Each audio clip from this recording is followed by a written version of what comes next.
time, I think, to review and talk over some cool stuff.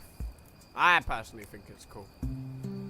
So this here is couple years ago, about 20 years ago, film release called Cube. It was really good. And turns out that the original director has a website with lots of the stuff stored in it. So what we're going to do is we're going to walk through each of the scripts, and we're going to talk about them, and I'm going to throw my personal opinions in there and tell you what I think, and I'm going to just discuss the movie a bunch. It's going to be cool. I'm going to get beer out though.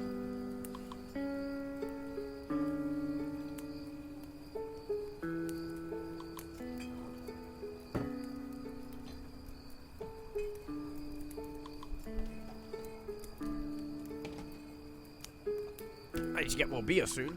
Running out. So, we're gonna obviously fucking start with the first script. Because I think I want to start the most confusing. Because there's only like 8 scripts, so.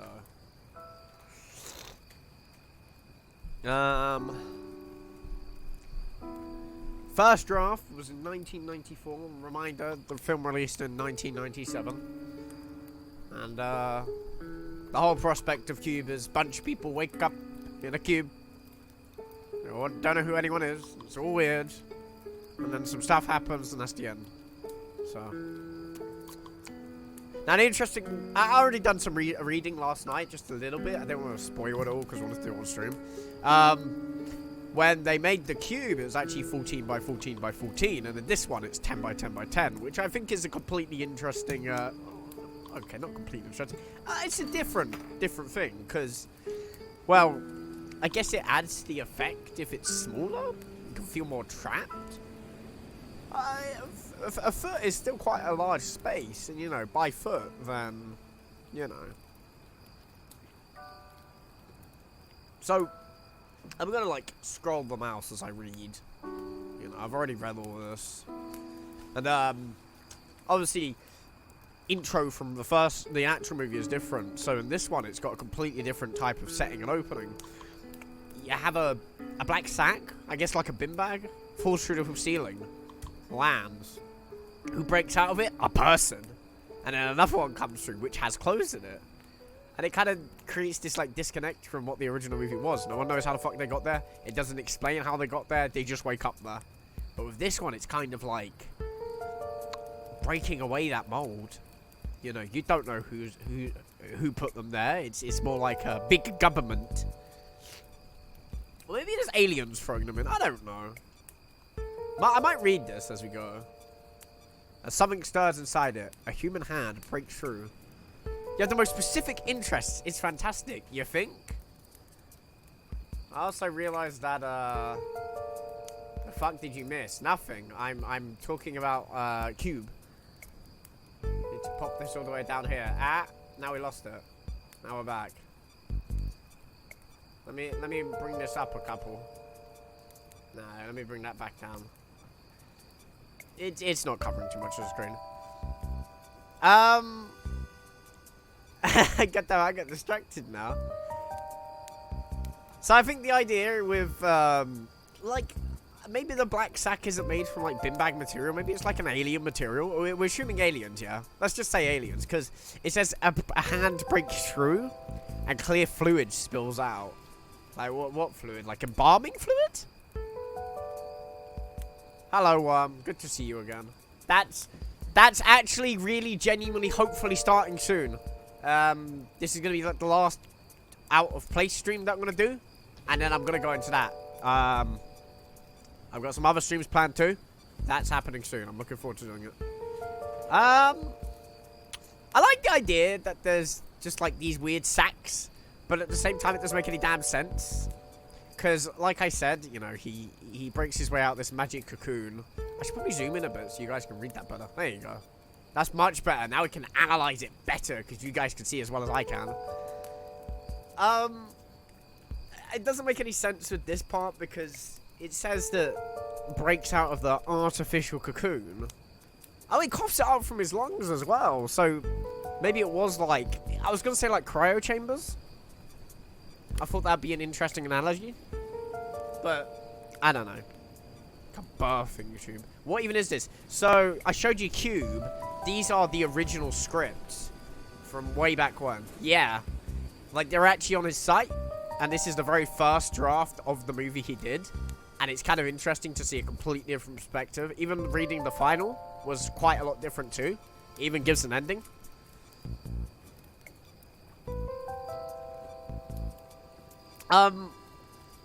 See, this is what I wanted to, like, talk about, you know. Assuming he's in this weird cocoon, why does a smaller package drop into the room? Like, he breaks it open. I do. I love the movie. The movie's awesome. It's weird because why would you have one package that's like a cocoon to trap them in or whatever, and then another package that's just clothes? Either clothes covered in fluid? This is important for, like, clarification, I'd say. It's interesting because he says he moves around the room touching the walls and doors. I don't know if that's out of confusion or maybe he's blind. You know, people do that for Braille, don't they? Or maybe he's having trouble seeing, and that's why he's touching. You know, 3 sets of numbers, examines them closely, but can't find any pattern or purpose. Same with the original movie. They had coded Cartesian coordinates, as Levin says. So this guy's called Morris. That's all we know about him. Don't know what he looks like. He's just a guy called Morris.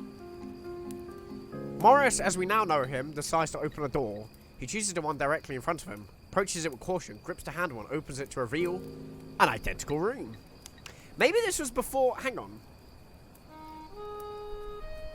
There is a door and lights in the center of each wall. It is empty, completely silent. It doesn't give a color. The cubes had color, so I guess this makes it a lot more ominous. The fact that there's cubes. My roommate that I'm renting from forced a really big taper into my ears, and now my earlobes hurt from being gauged too fast. And I'm big sad. Well, why would you allow them to do that? What's the point? Also, is chat showing up? Can I... Yeah, there we go. No. It's weird, because there's no colors, and each color of the cubes... no, not November. It made, like, emotions for each section, which made it interesting. So now that the fact that there's no colors to go from, I guess it's slightly harder to visualize. But you can imagine, like, this giant metallic nothing, which is almost a bit scarier.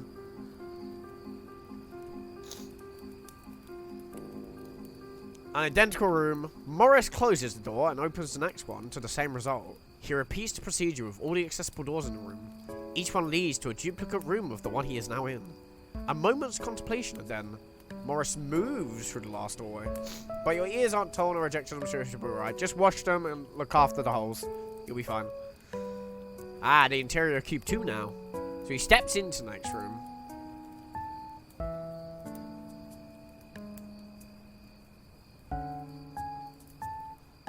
Sorry, I thought someone was talking to me.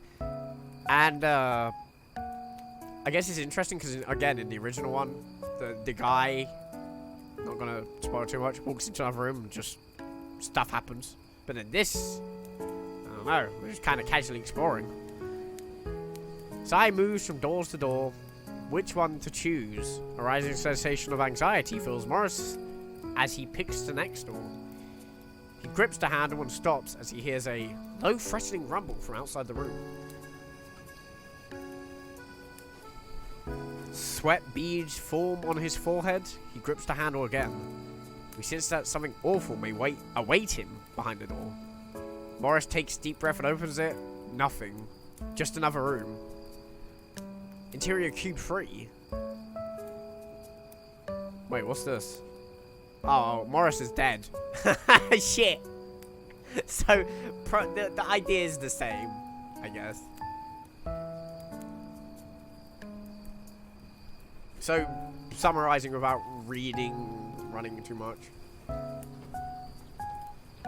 Did you say I could run Space Engineers? Yeah, that would be fine.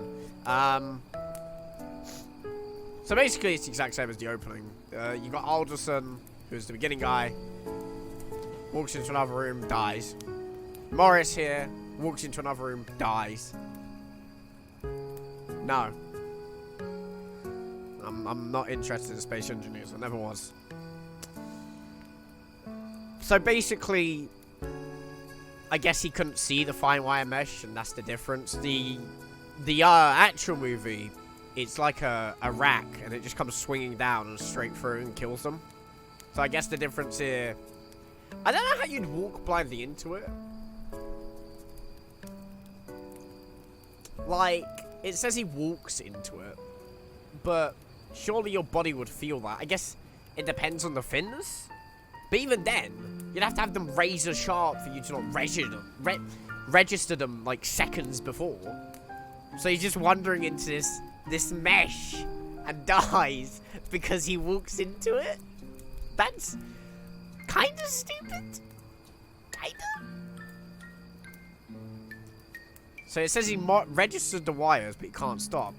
By that logic, if his whole body's doing it... Oh, okay, his head passes through the mesh. I guess that makes sense. Because you've got the point of the fact that, you know, if you're feeling it. But I don't know why his body momentum would throw him forward. Wouldn't you just feel it? Like, it's like touching a hot stove. You touch the hot stove and your hand pulls away. I don't know what it wanted me to say with this. I'm not going to think too much about it, you know. Register wires, body momentum comes forward, passes through the mesh, dies. Fade out, title up, cube. Fade up again. Interior cube 4. We've got a lot of cubes, apparently. Another room. Another black sack lies open, surrounded in fluid. Camera goes wide to reveal another man dressed in a standing uniform. The name on his shirt reads Brooks.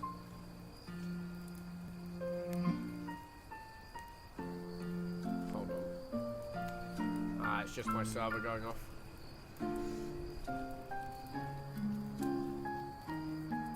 Unless you're cooking Chad, to which you iron grip that bitch for some reason. And what, you mean the wire mesh?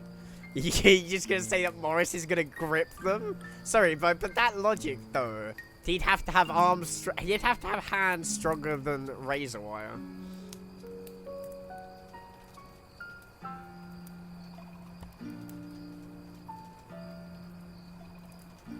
Well, give me one sec. Someone wants me to do something. It's just because it's on display capture. I can't show my screen off. Give me 1 moment.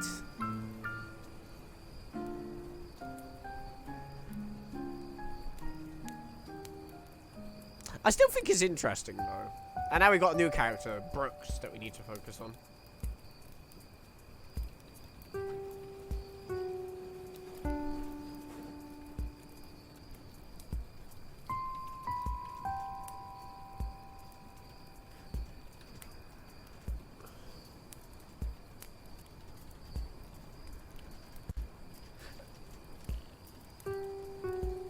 Right.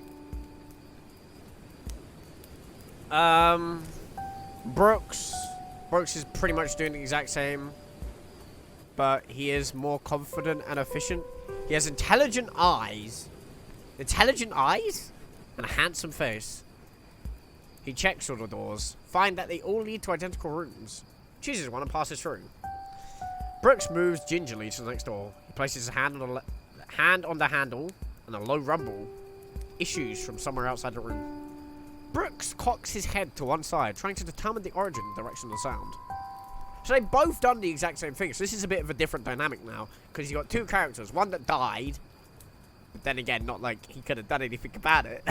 And then one that's a little bit more alert, but, you know, taking aware of his surroundings, I suppose. Maybe this cut time is the guy's already been looking around and doing this stuff a little bit. So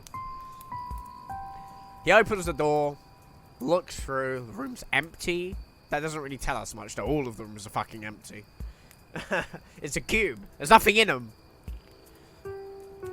Having established that the coast is clear, Brooks leans through the threshold. Suddenly, 5 hooked chains shoot towards him.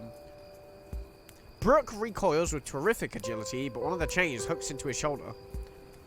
Brooks struggles to get it loose. He can't. The chain then retracts, pulling Brooks with it. The other chains rebound towards him. Brooks throws himself backwards, tearing the hook from his flesh. The other chains missed their mark by mere millimeters. The door shuts. That gives you like this Matrix vibes. You can imagine him like bending backwards, swinging his arms. Like he's in the Matrix or something and he's dodging bullets. I'm guessing he like threw all of his body weight backwards and obviously tore the chains out that way. That's interesting. It's a completely different trap. Something I never saw. Cool. He collapses to the floor in agony, writhes in pain, and then we slowly dissolve to... later. Brooks sitting on the floor, cross-legged, meditative. He has dressed his wounded shoulder with a torn shirt sleeve. Hang on. So you're telling me that we've established that this room is trapped, and he nearly died, and he stays in the room, just stays there. Why? What? That sounds like more dangerous than anything. Well, we're just gonna stay in the room that nearly killed me, cause yeah, fuck it, I'm a boss man. I don't know, it just seems off to me. So he dressed his wound. His eyes passed from one door to the next. 4 options. Oh, so this is, hang on. What page are we on? 4? There is a door and lights in the center of each wall. Are there only 4 doors in this version? I mean, that makes it a bit more interesting. There's no climbing up or down, I guess. Hang on.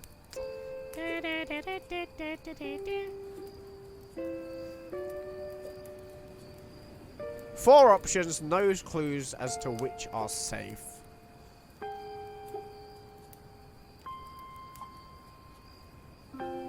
No, because there would be 5 if that's the case. Yeah, there would be 5.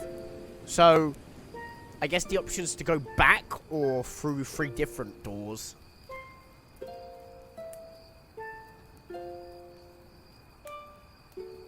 Oh, interesting. So, oh, there is doors in the ceiling. Okay, maybe this is just a writing error then. So, sitting on the floor, blah, blah, blah, blah. He passes his eyes, doors to the next 4 options. And he goes to a door. He's determined.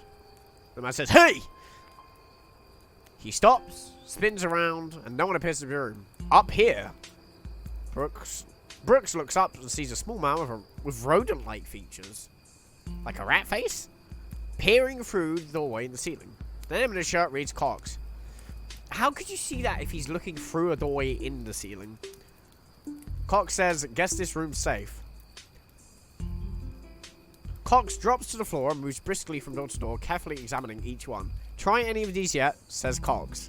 Brooks doesn't respond. He seems annoyed by Cox's frantic movements. Hey buddy, you hear me? I said, did you try any of these doors? Brooks points. That one. Cox crosses over to the door. He gently runs his fingers over it. Booby trap. Cox looks up. Oh, so... Wait, oh, I get it. I misread. So, he was going to go into the room. But with the hooks and how it was going, he slung himself backwards into the room he was already in. The one he started in. That makes sense, I guess. And then Cox here was wandering around and eventually came across Brooks. So, interesting. And that's why he's got... It doesn't still make sense why he has 4 options. Maybe he came from another room and ended up in that room. I guess that would make sense. So then he does have 4 options. 1 being eliminated now that he's met Cox. You're lucky to be alive. Me, I nearly lost a leg. Cox indicates a poorly healed gash in his left thigh. Past too many wounds yet. Brooks shakes his head. Well, I've just gone through 12. There's nothing here, just empty rooms and traps. I don't get it. What the hell is this place? It certainly isn't like any prison I've seen before. Brooks says, maybe it's an execution. Well, it won't be nice. I'm getting out of here. You seem pretty confident. Why wouldn't I be? I've already busted out from 4 prisons. It's my specialty. The way that the characters introduced is kind of weird. It's not something like you just brag about. Especially if you have no idea why you're there. You can't just like go in and go, Yeah, I broke out from 4 prisons. Aren't I cool? You're not a cop, are you?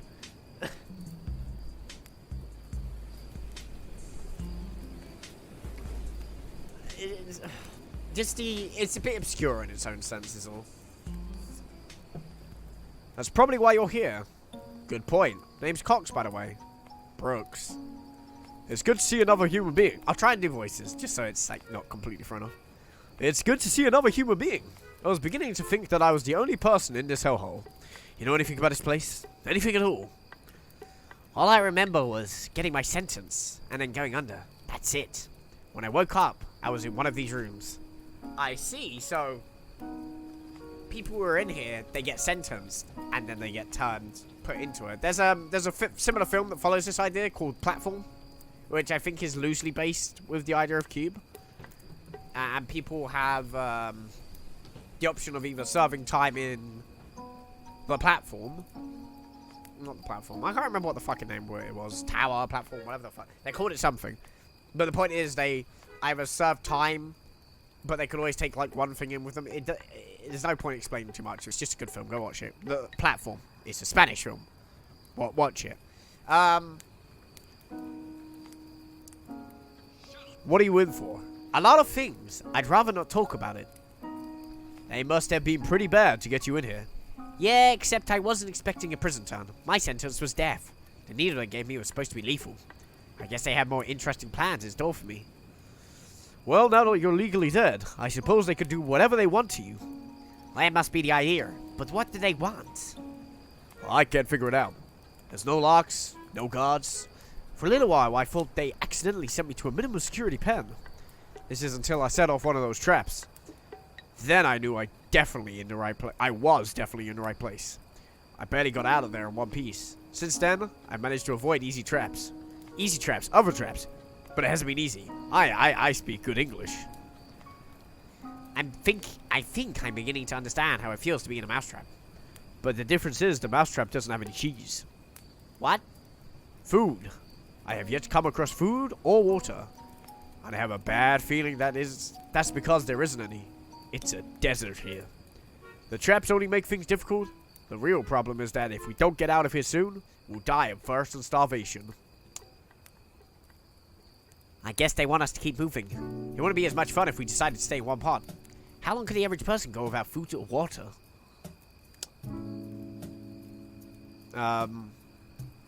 Sorry, I'm mumbling up my words here. 7 to 10 days. It's got to be at least 80 degrees in here. And we've both lost blood. The conditions are not in our favor. We've also blown about 12 hours already. Although it's hard to estimate the time in here. Well, I'm gonna give up on the voices because I'm fucking it up. There we go, correction. Well, let's not waste any more time. We should get moving. Just a minute. What are you saying? There's not much time to find a way out. We have to start right now. What do you mean we? Look, friend. I'm sorry, but I travel best when I travel alone. Listen, we've got to stick together. That's the only way we stand a chance of surviving. You said yourself, you've escaped from 4 prisons. I could use a man like you. No offense, but it sounds like a one-way deal to me. What do I get out of it? You get to breathe.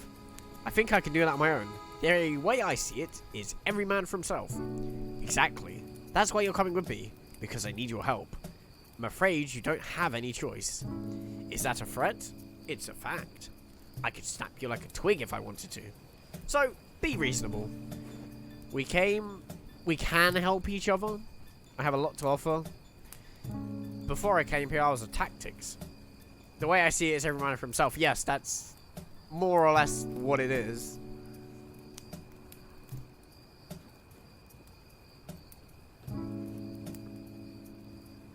The way I see it, it's script from Cube? The fuck? Yeah. Have you seen Cube? I don't remember if we talked about it. These are, original scripts. Revisions. Because it's on the director's site, and I'm trying to get more insight about the movies and just generally read into them, because it's cool! You don't normally get this stuff from directors or filmmakers. It's rare you get to see stuff like this. So there's a bunch of behind-the-scenes stuff that's really interesting to look into and then just analyze. So right now, you've got Brooks, who is, you know, a quick and alert sort of person. How do you say the Cox's guy's name? Just Cox. Like penis. Cox. It's a terrible, terrible name. Not something you want to be in middle school with. Ha! Cox! Sounds very British. Yeah, I'm in a manager, so. Hey, do you want to come help me voice this? Hey, that didn't work. That's strange. I guess it's broken. Whoops. Do you want to come help me? Oh, okay, there we go. I sound like a valley girl. How can I voice that? Well, we can pretend Brooks is a girl. Why not? You want to help me read through this? I mean, it'd be something to do.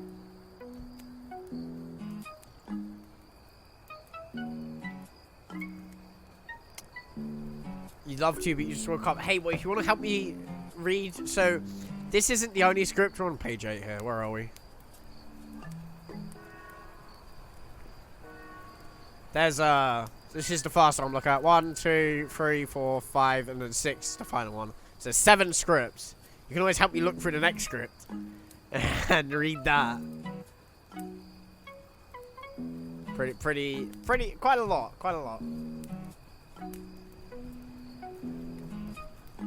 If you recall anything about it. A bunch of people wake up in a weird square room, and then a bunch of people die, and then a guy escapes. That's Cube. The easiest way to describe it. It's a dive into the human psyche. That's how I always think of Cube. So, Cox and Brooks here are both prisoners, technically.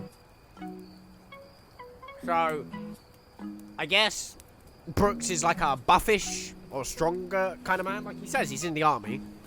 Hang on 1 sec. Oh my god, I just had the biggest spot ever on my arm. It was like a gigantic bulbous white blot. Ow.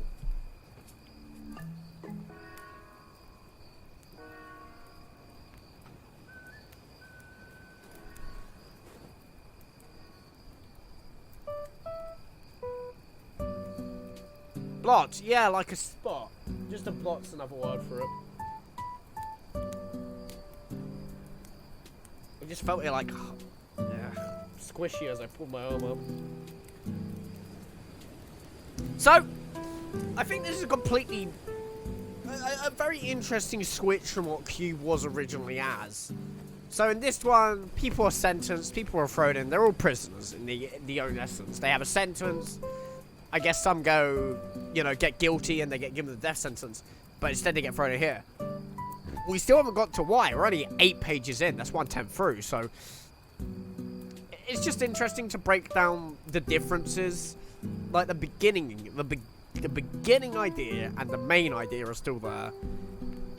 It's a serious Cube. You want to watch a Saw movie just for the L? Why not? It's a cube. There's traps. There's people. Basic concept there, but the whole idea of it is different, and why people are there. So far, I'm liking it though. It's a very interesting dig into it. Why are you saying idea with R in it? Because that's how British people speak. We have accents. I'm gonna say accent. It's pretty sick, innit, Blav? It's funny innit, because I'm British. I've just noticed, like, this is a bit bolder than the other ones. Either way. Anyway, let's continue, shall we? I'm getting a bit distracted here. Alright. Exactly, that's why you're coming with me. Because I need your help, I'm afraid you don't have any choice. Is that a threat? It's a fact. I could snap you like a twig if I wanted to. So be reasonable. We can help each other, and I have a lot to offer. Before I came here, I was a tactics specialist in the army. I know what I'm doing. Who knows, I might just end up saving your life. Alright, you look like you can handle yourself well enough, but let me make one thing clear. That's the only reason I'm agreeing to this. You don't scare me. Now you should listen to me. There's a few things you should know before we go anywhere. Cut to Int Cube 5 later. Brooks and Cox crouch next to the door in the floor. Cox holds up his left boot in his hand. As I was saying, I have a technique for avoiding the traps.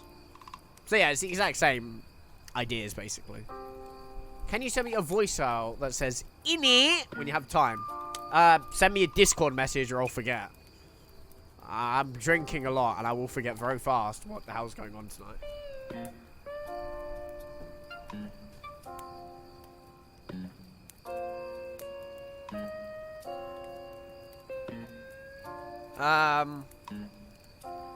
As I was saying, I have a technique for avoiding the traps. Cox opens the door. Brooke involuntarily moves back from it.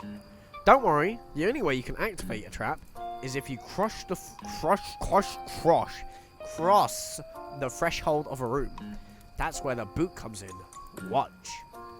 Cox lowers the boot into the room below by its lace. The boot descends into the room. The instant it reaches a certain altitude, 5 metal darts fire out of the surrounding walls and puncture the boot.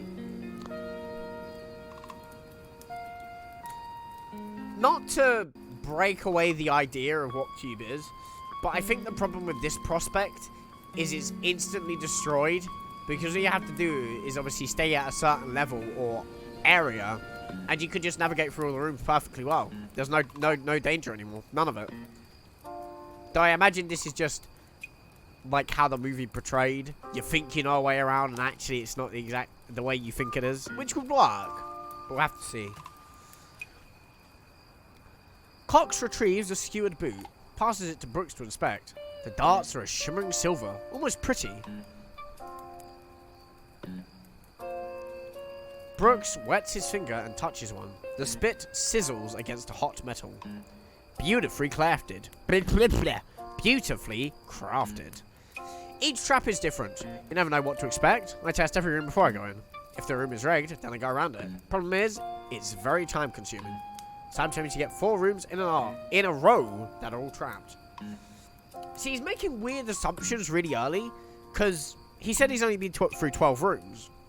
So, the fact that he thinks he knows everything already is a bad way to think. Any pattern to it? Not that I can tell. The placement of the trap seems totally random. Also, the trigger mechanisms vary. Some detect motion, some heat, light, what have you. So the boot doesn't always set off the trap. There we go. No. That's where you really have to rely on your gut instinct. That's why you can never let your guard down. And that's why I don't want to move with anyone who is going to take chances. I am as cautious as they get. Somehow, I find that hard to believe. Any old device, that's it. Oh, one more thing. Since I'm doing most of the important work here, I think you should be the one to go into each room first. Alright, but we use your boots. Brooke stands, surveys the room. Now for the hard part. Which direction do we take? Good question. Who knows where the exit is? Or where we are, for that matter. Which direction were you headed in before you came to this room? Anyone where there wasn't a trap. I think he meant anywhere where there wasn't a trap. It's okay. That's another problem. The traps make it impossible to move in a straight line.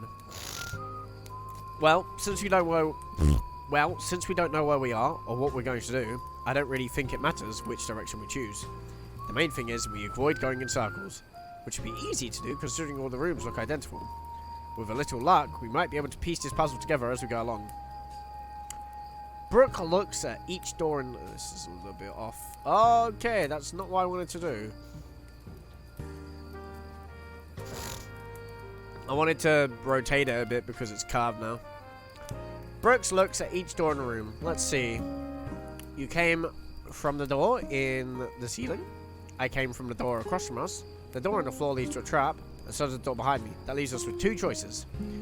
Brooke indicates the 2 doors adjacent to them. Which is it going to be? Cox moves up to the one closest to him. This one. Interior. Cube 8.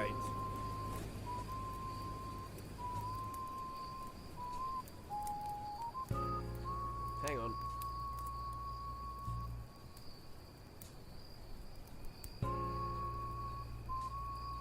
Damn. That blotch on my arm was fucking filled. It's disgusting.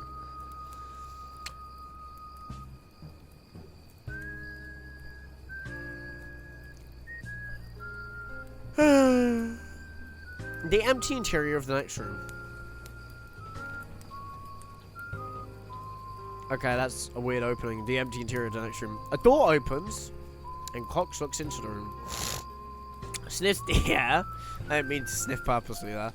Holds his hand up to his ear, listening. Next, he tosses his boom. Tosses his bomb in the room. Tosses the boot in the room like a fisherman, casting his line. The boot bounces on the floor, and then falls still. Nothing happens. Cox reels back the lace, letting the boot drag along the floor. Once he has the boot in his hands, he turns to Brooks. Okay, go ahead. Oh. Brooks steps up to the frame of the doorway and takes a deep breath. He cautiously steps into the room and crosses to the opposite doorway. He motions for Cox to enter. Cox nimbly moves through the doorway. Close on Brooks as he notices something OS off screen. He crouches down to examine a set of numbers engraved into the wall. He runs his fingers along the grooves. Suddenly, a loud sound rings out from behind him. He spins around. It's just the door sliding shut behind Cox. Sorry. Any idea what these numbers mean? I don't know, but all the rooms have them. I was trying to figure it out myself. My best guess is that it's a serial number of some sort. Are these numbers different in each room? I think so. I'm not sure. What difference does it make? This means something. It's here for a reason. Of course! But how can we possibly know what that is? Come on, we're wasting time. Cox opens the next door. Cox casts the boots. Nothing happens. Brooks enters and they follow. The same procedure as before. Cox grabs the handle of the next door. Before he opens it, a low rumble sound from somewhere in another... Oh, a low rumble sound from somewhere in another part of the structure. There's that sound again. Seems to happen at regular intervals. It could be some kind of ventilation system.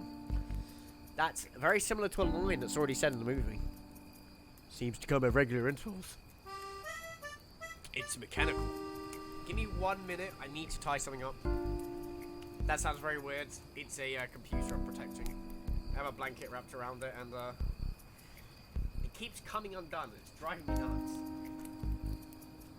Ah.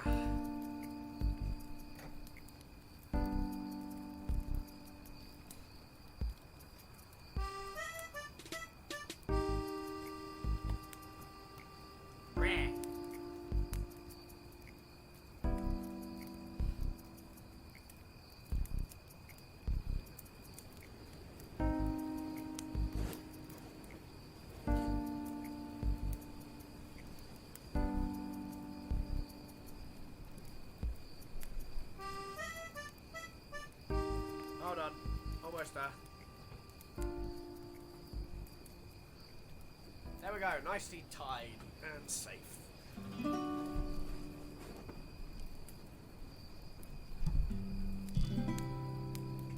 It's to protect it from dust.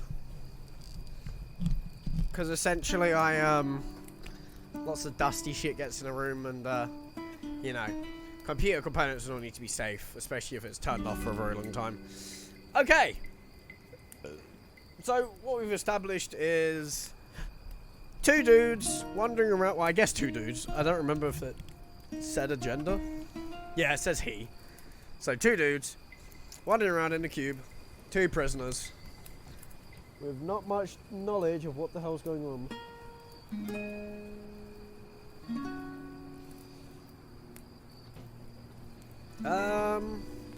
Alright, let's continue. Yeah, well, where's the vents? Brooks shrugs. Maybe if we find them, that would be a way out. Cox opens the next door.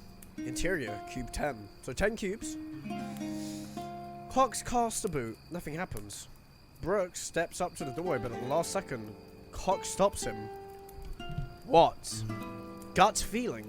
Cox sniffs the air. Do you smell that? Brooks takes a whiff. Smells tangy. Interesting. Cox pulls the bandage off Brooks' shoulder. Brooke winces. Hey, what are you doing? You'll see. Cox ties a knot in the soiled cloth and tosses it into the room.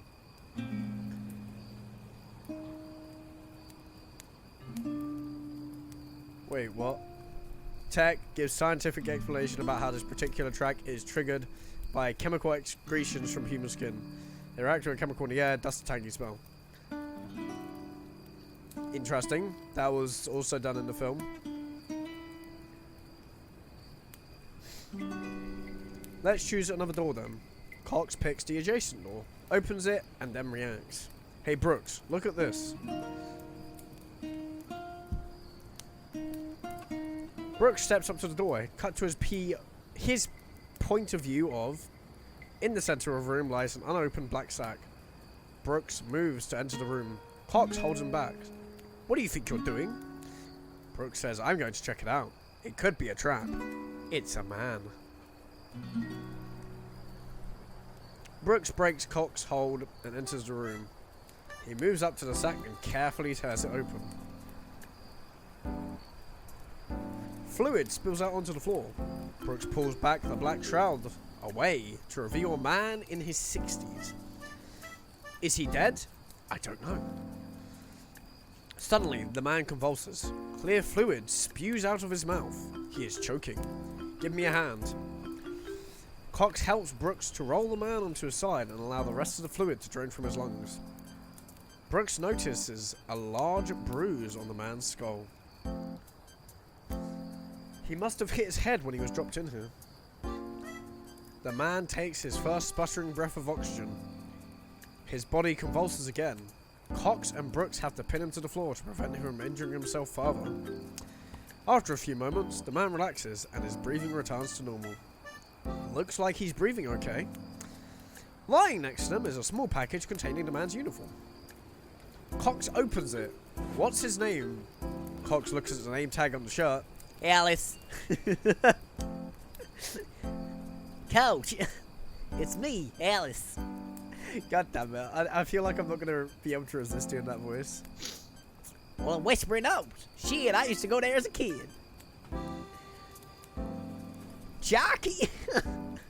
I'm a fucking idiot. Brooks gently examines the Ellis head. The Ellis head. I think he has a concussion. Brooks turns, noticing Cox is opening the next door. He has Ellis's boots hanging over his shoulder. Where do you think you're going? We've got to keep moving. There's no windy ass noise. There's no point in wasting time here. Alright, but give me hand. Give me hand. Give me hand. Brooks starts to dress Ellis. What are you doing that for? He's coming with us. Are you crazy? He's a vegetable. What are you going to do? Carrying him the entire way? No. We're both going to carry him. Look, Brooks, I'd like to help the guy, but let's be realistic. Our chances of survival are minimal as it is, and if we take him along, we're cutting them down to nothing. You're arguing like you have a choice. Brooks, use your brain for a minute. If we take him along, one of two things is going to happen. We are going to become so desperate and tired that we won't be strong enough to carry him, and then we'll have no choice but to abandon him. Or B, he'll die along the way, and we'll have wasted our energy on a lost cause. In either case, it's a no-win scenario. You forgot one option. C, you refuse to help me, so I kill you and carry him on my own. Now what's it going to be? A, B, or C? Brooks moves menacingly towards Cox. I am just trying to be intelligent about this. Brooks grabs Cox and lifts him effortlessly into the air. I'm counting to 5. 1, 2. Don't be stupid. You need me. How are you going to get around without me? I think I can manage. 3, 4, 5. Okay, we'll take him. You're a bastard. Cut to the boot landing in frame. pan up to reveal interior cube 11. Man, this is a lot of effort. Cox framed in the doorway. He pulls the boot back towards him. Okay, it's clear. Brooks steps awkwardly through the threshold, supporting Alice's torso. Cox follows, carrying Alice's feet. This is never going to work. We're just going to get ourselves killed. Stop whining. You're just making things more difficult. Alright, let's set him down. Cox drops Alice's feet on the ground with a loud thud. Gently! Cox crosses to the next door, muttering to himself. Can't believe I got myself into it. I was doing just fine on my own. What was that? Nothing. Cox opens the door.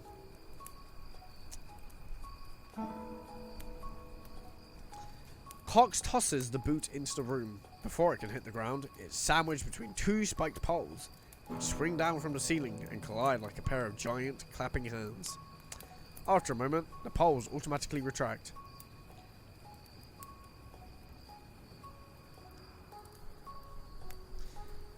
Cox retrieves the boot. It looks like a piece of piss. It looks like piss. It looks like a piece of Swiss cheese. Better take a detour. Cox starts to move to the next door, but is interrupted by, "Hey! Is anybody out there?" Brooks opens the door to Cube 12 and looks in. Interior Cube 12. A man calls to Brooke and Cox through the doorway at the opposite end of the room. "Hey there. Name's Riker. I'm Brooke. This is Cox. Looking for a way out?" "Trying to. We've got a wounded man with us. Do you think you could lend a hand?" "Anything to get anything to get out of here. I'll be right over." "No, stay where you are. We'll come to you. We're headed in your direction anyway." Brooks shuts the door. Cox turns to Brooks. "This is turning into a regular party. I hope you realize, Brooks, the more people we bring with us, the slower we'll move and the greater chances of messing up. He'll help us carry Alice. You'd like that, wouldn't you? Besides, it's another pair of boots, and at this rate, we'll need them." "Alright, which way?" "Let's go underneath."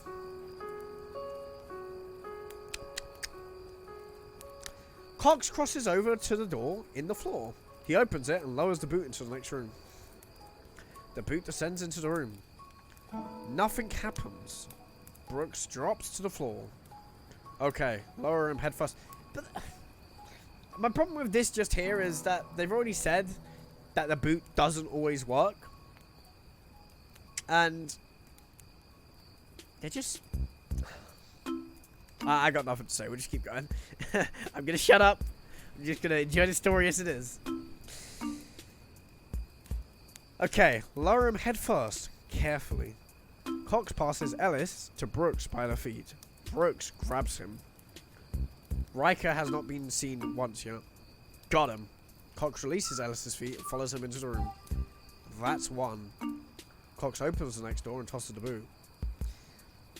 The boot lands with no effect. Brooks and Cox enter with Ellis in tow. That's two. Cox opens the door to the room that is directly under Riker. Cox tosses the boot. It lands on the floor in a flurry of sparks and smoke. Interior Cube 14. With some difficulty, Cox pulls the boot back into the room. The sole is a bubbling liquid mass. He holds it up for Brooks to inspect. Unlucky 3. Electrified. Well, that does that. We better try another route. Cox rises and turns to go, but Brooks grabs his arm.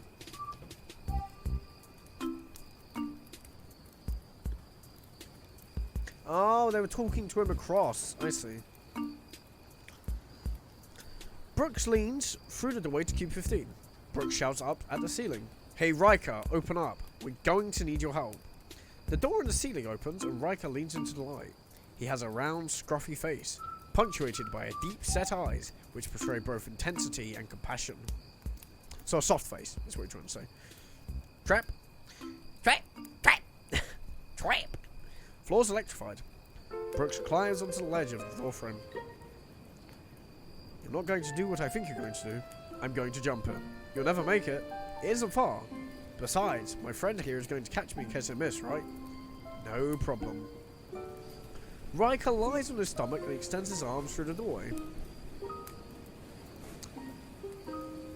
On the count of 3, 1, 2, 3. That was really boring, wasn't it? On the count of 3, 1, 2, 3. Brooks jumps up to the ceiling. For a split second, it looks as though he isn't going to make it. But Riker nabs his wrists. Good catch. Riker pulls Brooks into the room above. What about Ellis? Brooke leaves out of the doorway. Hand him to me. Brooke turns to Riker. Brace my feet. Riker holds onto Brooks' ankles. Brooks lowers his body out the doorway. Hurry. I won't be able to hold you for long. Brooks swings his body forward so that his reach extends a few feet short of Cox. Okay. Hold him up and I'll grab him by the armpits. You're out of your mind. Just do it. Now. Cox holds Ellis's limp body so that his torso protrudes from the doorway. Brooks swings forward and with acrobatic grace manages to grab Ellis and pull him into the room. Riker buckles under the additional weight. Brooks drops a couple of inches towards the floor. Hurry! Straight to the limit, Brooks pulls himself and Ellis up into the room above. They made it. Good job. It's kind of weird. I am kind of with Cox on this. I don't know why they'd just be dragging around literally a vegetable. I guess he's got like a compassionate side, but it's about being realistic. And, you know, you got the argument in the actual cube, you know, with Kazan and Holloway defending him. But in that, Kazan's actually able to move and do things for himself. Whereas they're just limping around, pulling around literally just what is dead weight, which is, in essence, danger. Not that I would, you know, do my best to help them too, but a lot of people wouldn't. You have to remember that. So it's kind of like, what's their purpose here? Are they going to suddenly be able to do stuff in a bit? We don't know. We'll have to see.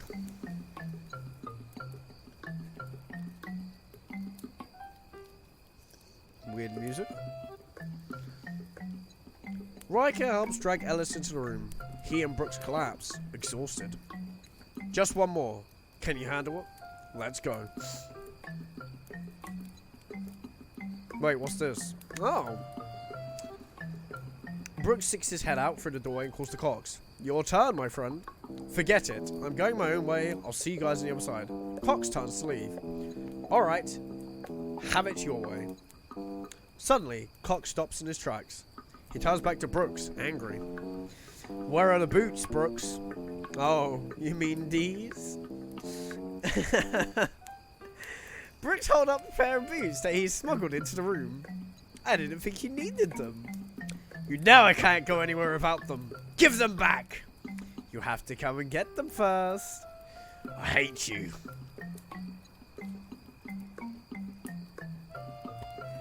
Cox climbs onto the ledge of the doorway.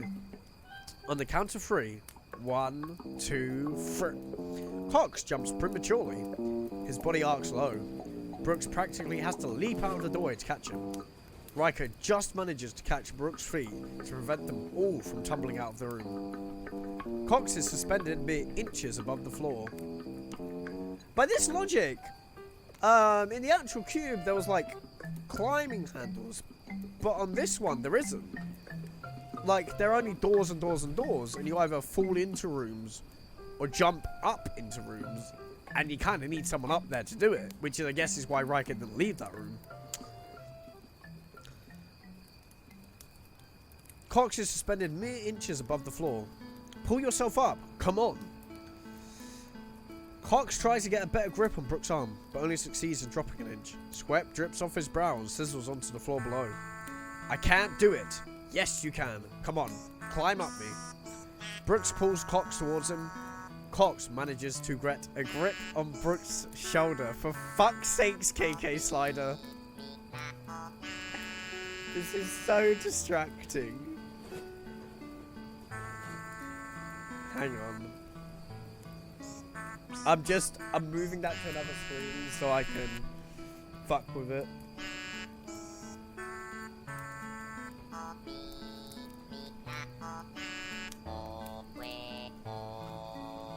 Hang on. We're moving on to a different fucking set of songs. Sorry, that's so distracting. There we go. I need to get some water in a minute because I'm actually starting to struggle to talk a bit. I can't hold on much longer. Brooks' feet begin to slip out of Riker's hands. Cox pulls himself up further, using Brooks like a human ladder. Move it! Cox grabs a hold of the edge of the doorway. I made it. Wait, what's this? Riker tumbles backwards. In his hands are Brooks' empty boots. Brooks falls out of the room, but stops himself short of being fried by grabbing Cox's legs. Huh?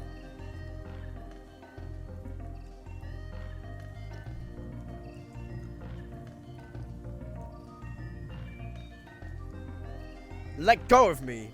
Brooks waits, starts to pull Cox down. Cox tries to kick him off. You'll kill us both! Riker jumps up and grabs Cox, using every bit of remaining strength. He pulls them both into the room. Everyone lies breathless on the floor for a few moments. See? That wasn't so bad. I ought to kill you. I just saved your life. Will you two keep it down? Riker is checking Alice's vital signs. You a doctor? Was. How's he doing? Not so well. His pulse is low and his breathing is erratic. I told you take him along as a waste of energy. You think he'll make it? I don't know. One thing for sure, he shouldn't be moved for a while. Well, that does it. Besides, we can't afford to wait. We're staying put. Besides, we can all use some rest. Brooke turns to Riker. That was good work back there. We're lucky to have met you. I don't think anyone in this hell is lucky. Have you come into contact with anyone else? No, you're the first. I don't suppose you know anything about this place. No more than you. But one thing I'm sure of is that the only way we're going to get out of this is if we stick together. I know it's not much of an offer, but would you like to join us? We could really use someone like you. Got a plan? The plan is to figure out a plan. The plan is to plan. We don't have enough information to plot a course, so we're just going to keep moving in one line or direction until the pieces come together. And what about him? Pointing to Alice. I'm not leaving him behind. We go out together or not at all. The only chance we have of getting out of here is if we help each other. If we try to make it individually, we're lost. Okay, I'm in. Interior Cube 17 later. It keeps doing these later. The point is if it's not some like continuous time flow, it's kind of weird because you're missing details by skipping ahead.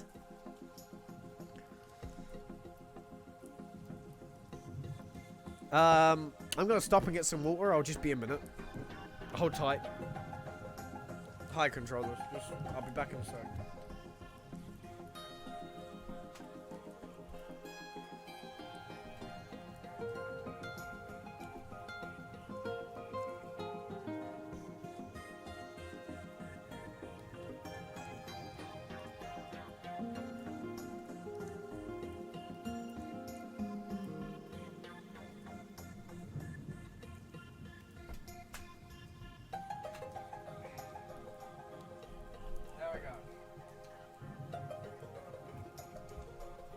Not for a little while. Not for a little while. It comes soon. Soon. But next week soon. Hopefully.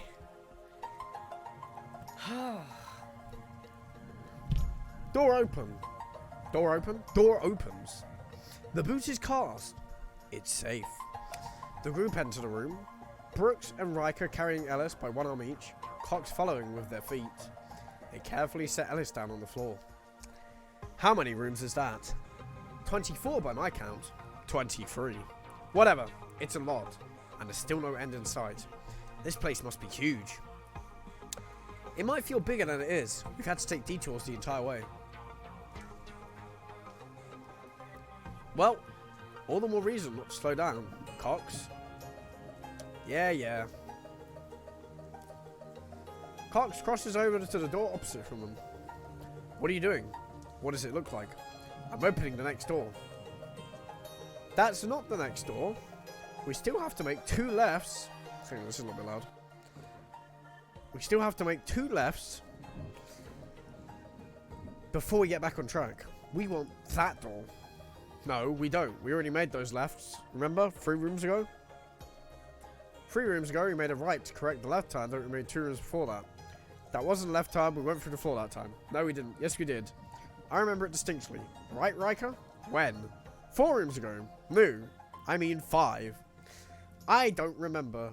We just have to keep track of this stuff. Otherwise, we're going to keep going in circles. Well, which door is it going to be? This door or that door? The one on the left. You sure? No. But from now, we all have to pay attention to where we're going. We can't allow this to happen again.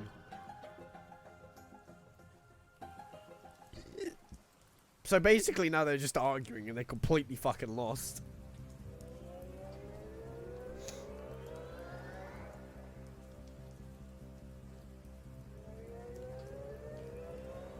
Cox crosses over to the door on the left. He opens the door and tosses a boot. It's safe.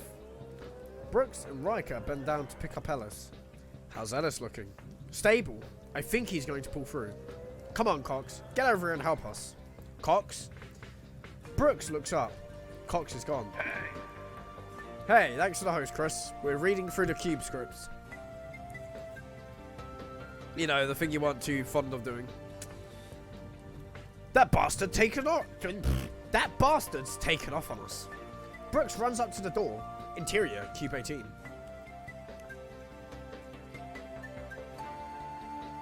Brooks pokes his head into the room and sees Cox face down on the floor mooning. Cox? Suddenly, 2 massive hands reach into view, grab Brooks by the shirt, and yank him into the room. Whoa, what the hell? Why to reveal Brooks in the grip of a very large and scary looking inmate? Drake. Drake delivers a powerful right hook into Brooks' jaw. Brooke buckles over and tumbles to the floor. He tries to get away, but every attempt he makes to rise is met with a swift kick in the stomach.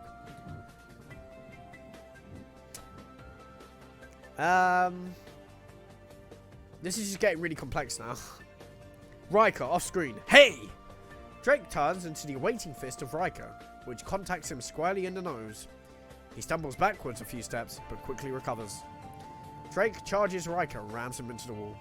Riker sinks to the floor breathless. Drake turns back to Brooks, but is only able to take a few steps before Riker is on him again. The two duke it out in an impressive display of hand-to-hand combat. It is a long, brutal match. In the end, Drake wins the advantage and beats Riker until he's incapacitated.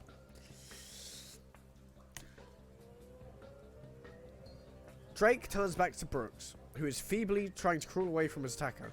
Drake triumphantly steps forward and falls out of frame. Cut to reveal the open doorway in the floor and Drake lying unconscious in the room below. Cox holds open the door. He smiles at Brooks. Nice going, Cox. Geez, Scoobs, it looks like we're totally lost. So this here, Drake is obviously what Quentin was, I guess. Like, the near ending scene. And I'm guessing it's going to end the same, with Drake just turning up again.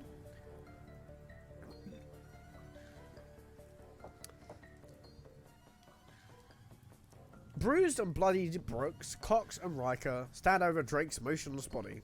They have bound his hand and feet with cloth from his uniform. Ah, that's different now. This is completely different. I just assumed. Wake up! Drake moans. Brooks slaps him again. Rise and shine. Drake suddenly wakes. He tries to get up, but Brooks pushes him back down with his foot. What were you trying to pull back for? I was defending myself. Against what? I thought you had come to kill me. Why would we want to kill you? Look, I don't know where I am or what this place is. All I do know is that every step I make could be my last.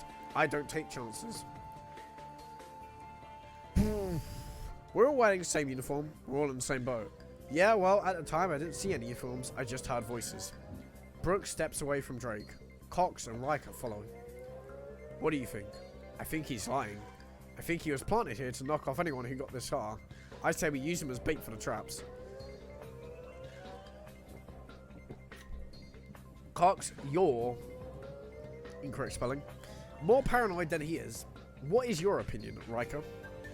Well, I think he's telling the truth. He's not very bright, but he's strong as an ox. He'd be a big help. If we can control him, you're, incorrectly spelled again, running the show. It's your call. Brooks turns back to Drake. Alright, I'm prepared to let bygones be bygones. This place is enough to distort anybody's perspective. We can fight each other until we're all dead, or we can work together and possibly escape.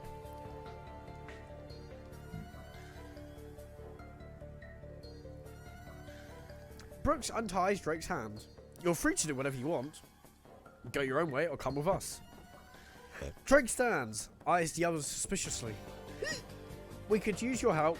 We have a sick man back there. We could use all the muscle we're going to get, so what's it going to be? You can count me in. I like your style, Brooks, but a word of warning. Any of you screw with me, and I'll see to it that you are screwed.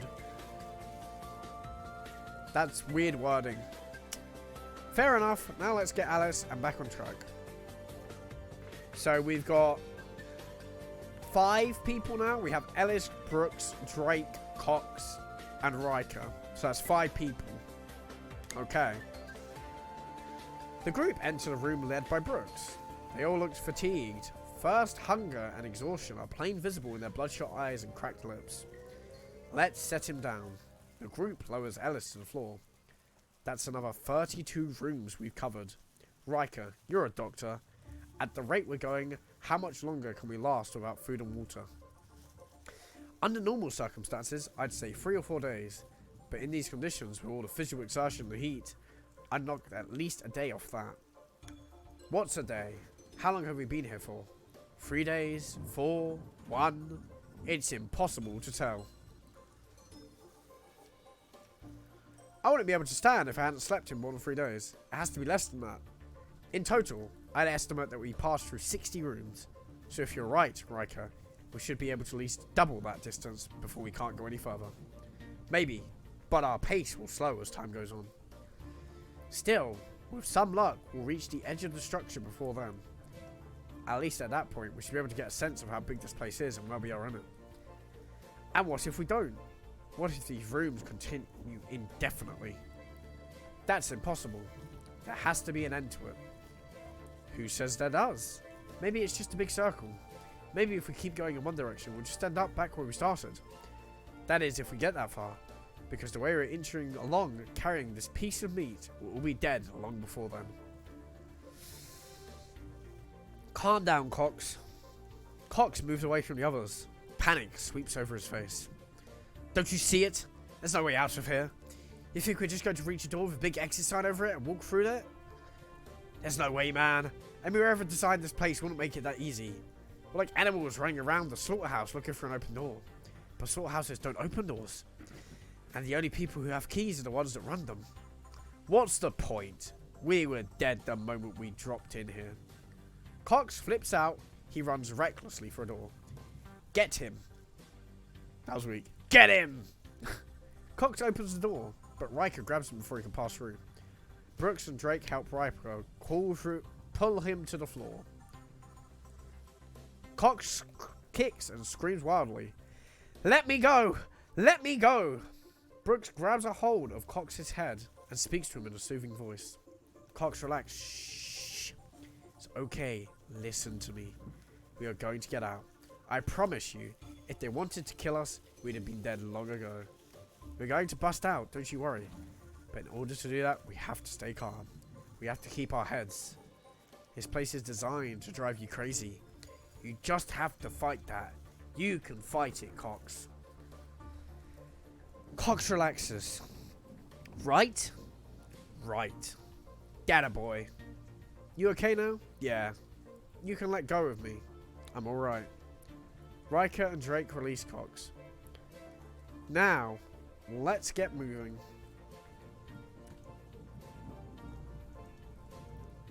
Oh, it's another person. New character. Cox crosses to the next door. He takes several deep breaths and looks back at the others. Brooks gives him a reassuring smile. Cox smiles back and opens the door. Cox looks into the room. but before he can cast the boot, the door opposite him opens. Someone's here. The others gather around Cox to look as a young man enters the... Sorry, my brain broke. Cox looks into the room, but before he can cast the boot, the door opposite him opens. Someone's here. The others gather around Cox to look as a young man enters the room.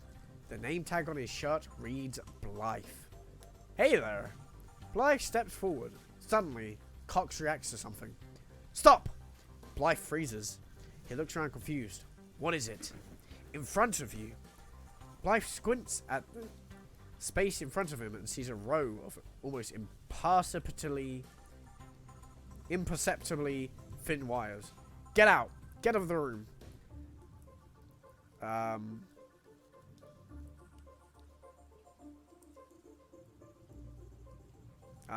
So this is the trap that was used on Quentin. Blythe turns to leave, but the wires surround him on all sides like a curtain. Blythe looks around helplessly for a way out. Those wires will cut you to pieces. Jump. Now we're listening to Super Mario music. Next, the wires twist around each other, forming a mesh pattern. At the last possible instant, Blythe dives through the shrinking space between the wires. He rolls away from the trap as the wires wind into a tight knot. Brooks and Cox pull Blythe into the room. Interior Cube 20. Blythe is sitting on the floor. His forearm has a long, narrow cut into it from where he made contact with a wire. Riker examines the wound. That was a very impressive escape. Dumb luck, that's all. Better dumb luck than bad luck. Name's Brooks. Blythe. You know anything about this place? Sorry, I'm as lost as you. Well, we're looking for a way out. You can join us if you like. It's a bit weird that Brooks is now saying that because it was originally Cox didn't have a choice, but this guy's apparently got one. Like, what would happen if he said no? Just, I changed my mind. I'll kick the shit out of you if you don't come with us. The illusion of choice. A way out? I doubt it. We were handed one-way tickets when they sent us here. You'd think so. Sure. Why would anyone go to the trouble of constructing this if there's a way out? There was a way out. There has to be a way in. There was a way in. There has to be a way out. Why? Somehow we were brought in here. This structure can't be completely sealed. Maybe it wasn't sealed then, but it is now. In that case, we're just going to have to find a way to unseal it. But it's pointless to throw around scenarios when we don't know what the situation really is. I suppose. We just have to keep moving until we find out. You can join us if you want. These are good men. If you can't escape from here, no one can. So what do you say? Sure, why not? Good, let's go. Cox opens the next door, takes out a booth. Blythe looks at him quizzically. What's that for? Trust me, I know what I'm doing. Cox casts the boot and reels it back in. He gives Brooks the nod and Brooks turns to Blythe. The main thing is to keep a positive attitude. If we lose hope, then we are beaten. That's the most powerful weapon this place has against us, understand? Blythe nods. That's the spirit. We're going to get you out of here. Don't worry. Brooks walks over to the door. Brooks is dead. Shit! I'm introducing character as Brooks and now Brooks is fucking dead. Brooks steps into the room. He turns to the others and motions for them to enter. Suddenly, a large metal disc shoots out of one of the walls and slices cleanly through Brooks' neck. His head rolls off his shoulders and bounces onto the floor, while a raw stump gushes a fountain of blood. Jesus! Brooks' headless body lurches forward and collapses in the doorway. The group step back from the twitching corpse, horrified. Brooks.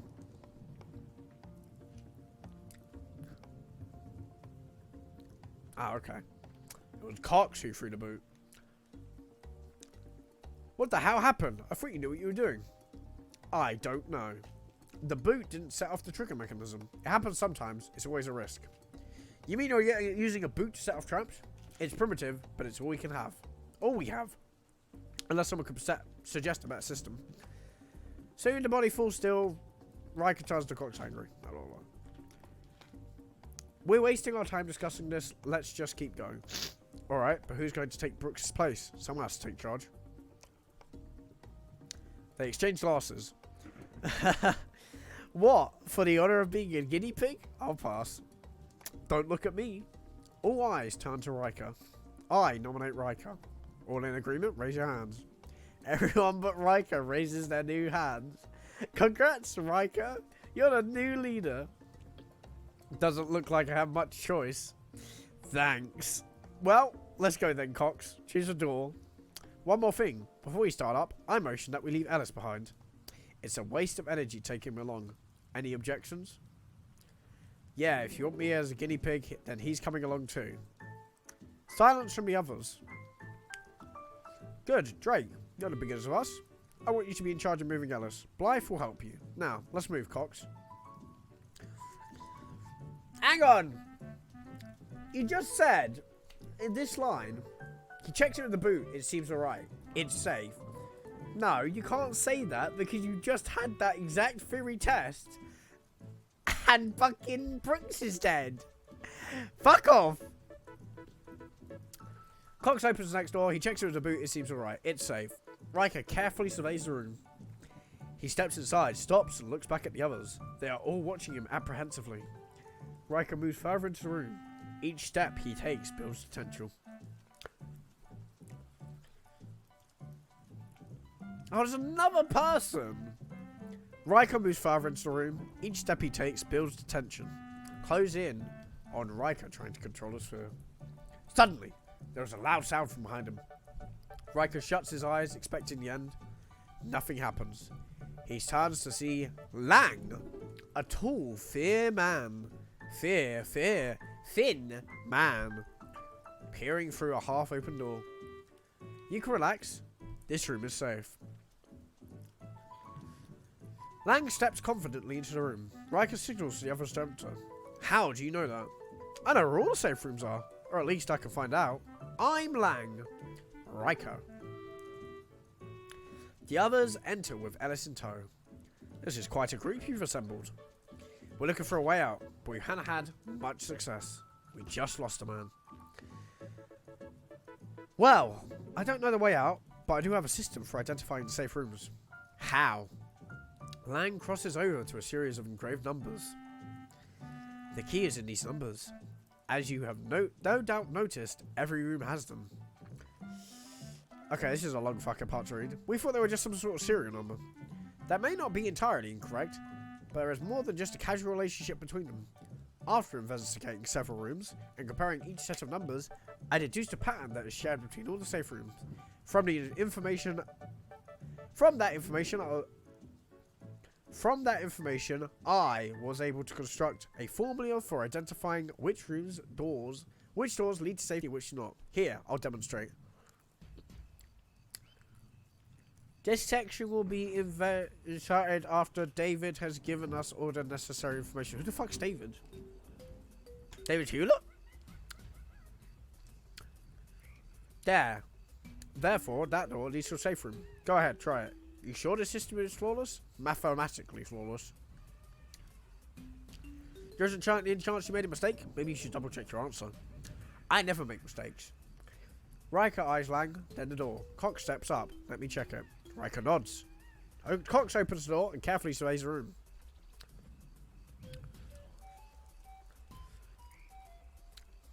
Alright, I don't see anything. Riker steps safely into the empty room. It's safe. The others file past Lang into the next room. There is a buzz of excitement as the implications of Lang's discovery sink in. I knew these numbers meant something. If only Brooks were here. He was right. We just have to have some faith. That still doesn't mean there's a way out. No, but at least we can move around without the risk of being killed. A lot of good that does if we're just going to starve to death anyway. Why are you always such a cynic? I'm just being realistic.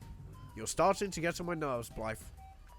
So Blythe is our David Worth. Okay. Lang steps through the doorway. He's right. This isn't any reason enough to celebrate yet. I've only solved part of the mystery.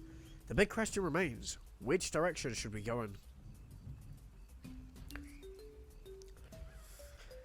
I say we continue in one direction as we originally planned. Only now we should be able to move more efficiently and safely. Riker turns to Lang. I take it this means you intend to come with us. Absolutely. Alright, this is how things are going to work from now on. Lang will be our navigator. Cox, you double check each room for traps. Drake and Blythe and I will carry Ellis. Got that? Everybody nods affirmatively. Time's running out. We have a system that works. Let's push ourselves to the limit to get ourselves out of here as fast as we can. Blah blah blah. Montage. Calculating. Interior cube 25.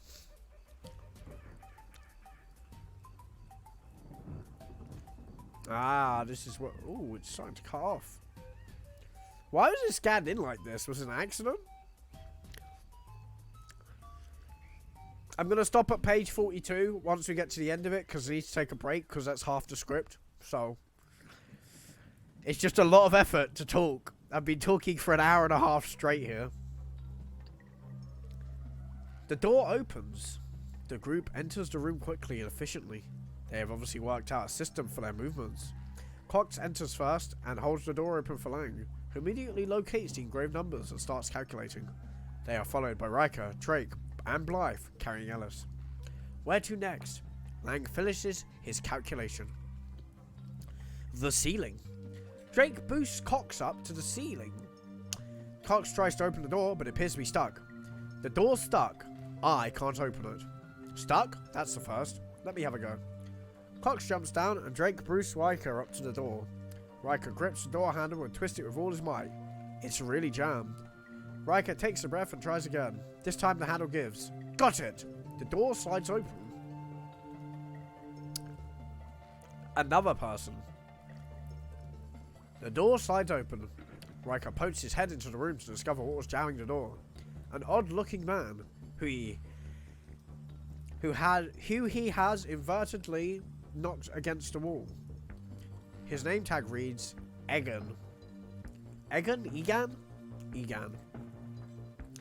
Egan. I'll say Egan. Egan. Fuck! Egan presses himself fearfully against the wall. It's okay, I'm not going to hurt you.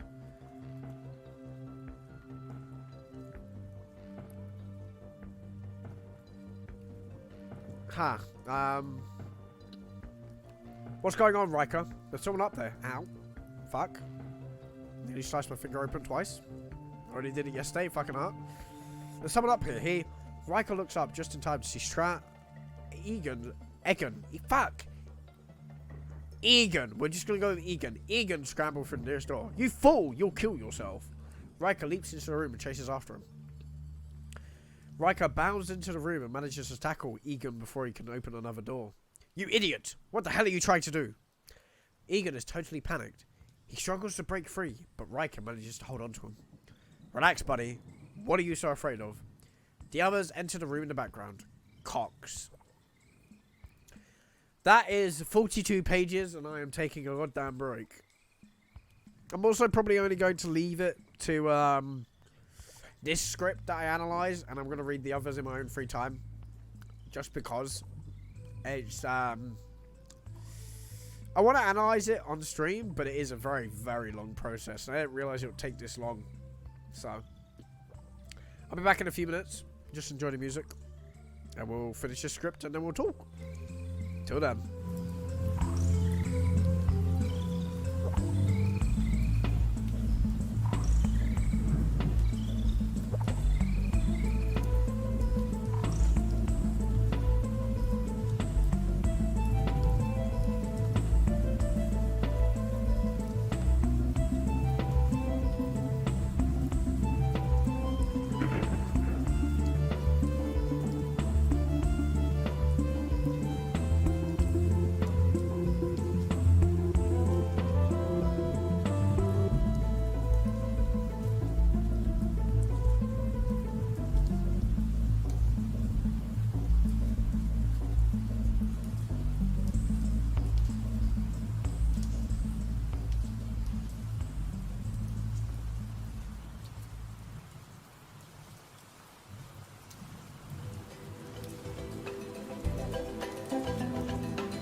Hello again.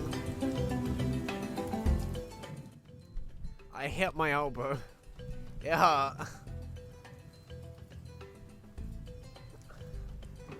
So, for anyone who might be joining us new, we're reading through scripts from a movie from 1997 and discussing it as we go along if there's any interesting points to discuss.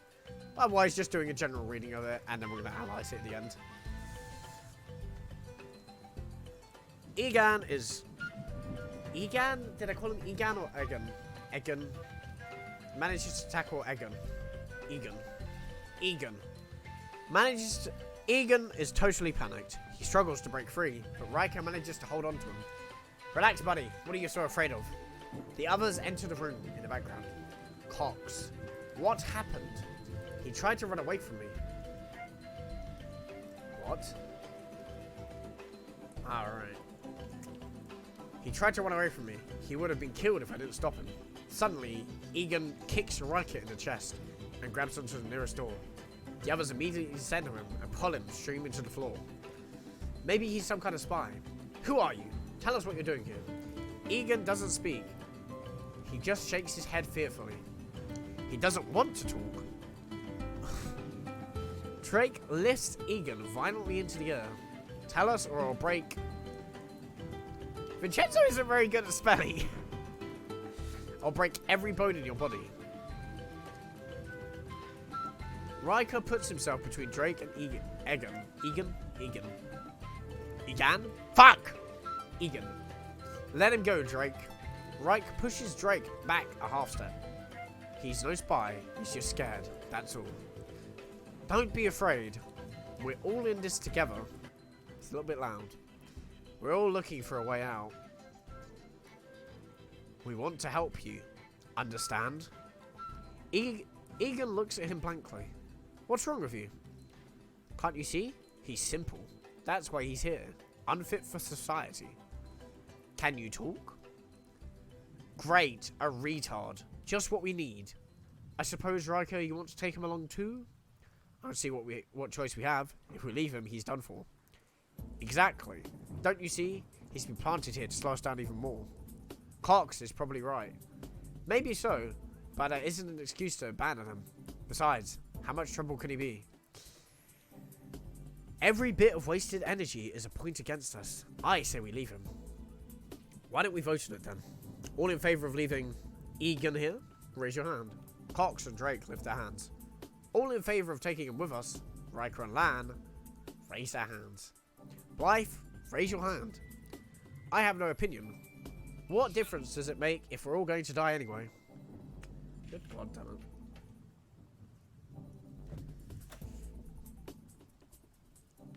Egan, raise your hand.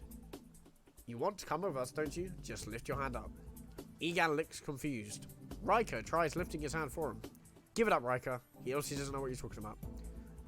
So, the count is 2 in favour, 2 against, and 2 undecided. A deadlock. Well, I seem to be in charge. I think my vote should have some extra weight to it. Riker grabs Egan by the arm. He's coming with us. Riker hands Egan over to Blythe. And you're going to look after him, Blythe. Why me? Because it's time you made yourself useful. Hold on, Riker. I haven't said anything about Ellis because you picked him up before I met you, but it is different. You're putting all of us in jeopardy by taking him along. He can't come with us. It's not your decision, Drake. You voted me leader.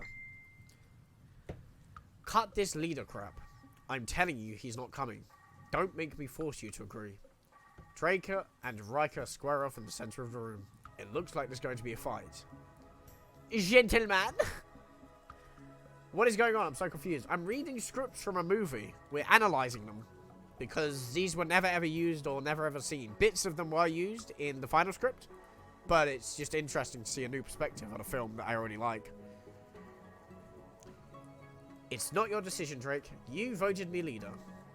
Cut this leader crap. I'm telling you he's not coming. Don't make me force you to agree. Alright. Sorry, I got distracted there.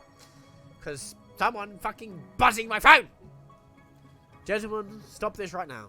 We can't afford to fight. We must keep moving. Surely, we can compromise. Lang steps between them. Let's give Egan a chance. If it becomes a burden, we can let him go later. But for now, Let's work together. Agreed? Drake and Riker relax level. Agreed. Drake? Agreed. But one slip up, and he's gone. Got it? Cut 2. Interior Cube 28. Later. I'll be back in a minute, because I am being harassed about the fact that food is now done. One moment.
Well, that took an annoyingly long time.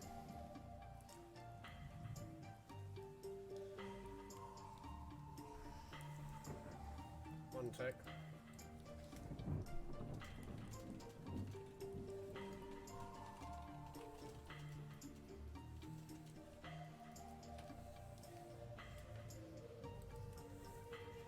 I'm back now. I'm gonna finish this.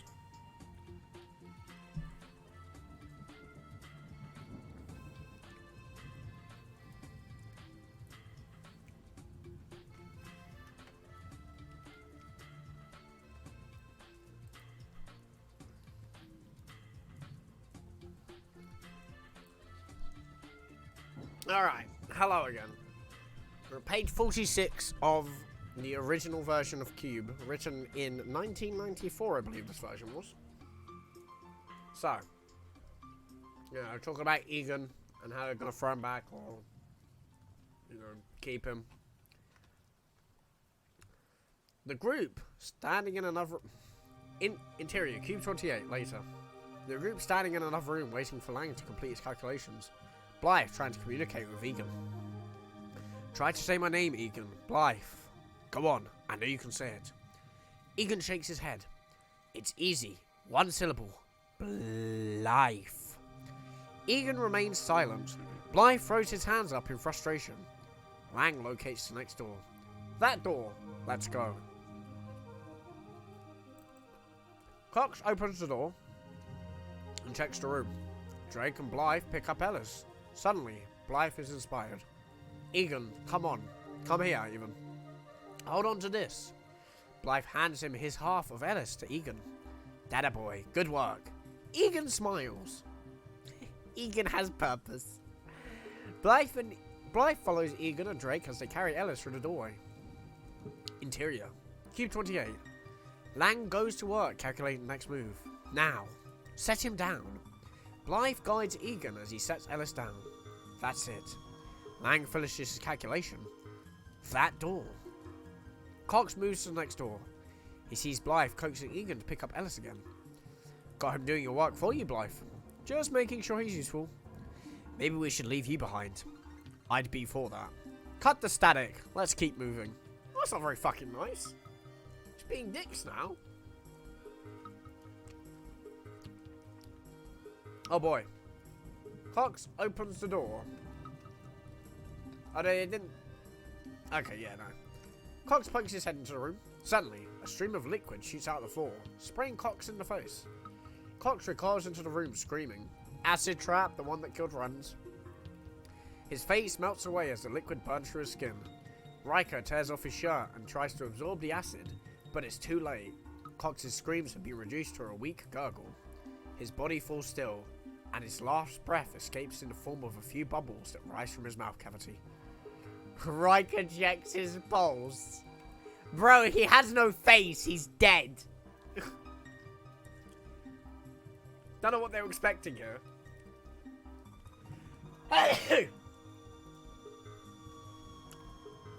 He's dead. What the hell happened? That room was rigged. Lang must have made a mistake. Impossible. I don't make mistakes. Well, double check it, in case the impossible happened. Lang reworks his calculations. There's no error. That room should be safe. Well, why isn't it? It has to be something wrong with the formula. Some variable I haven't accounted for. Looks like we're stuck again. It always sounds like you're happy about it. It was bound to happen eventually. Things were going too easily. It's really weird, because they just had a group member die, and it can happen to any one of them, but they're just sort of like, nah, he's dead. Just shrug it off. It's a bit grim.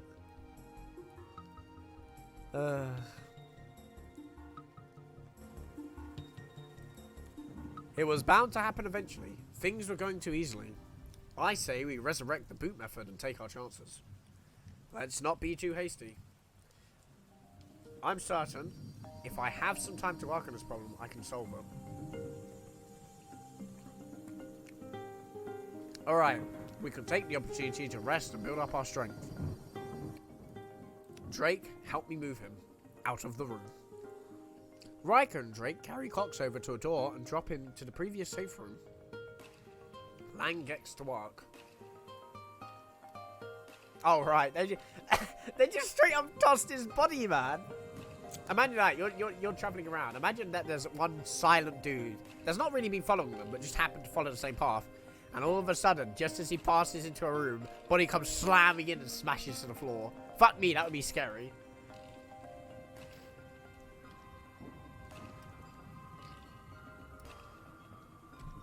Riker and Drake carried Cox over to a door and dropped. Okay, already read this one.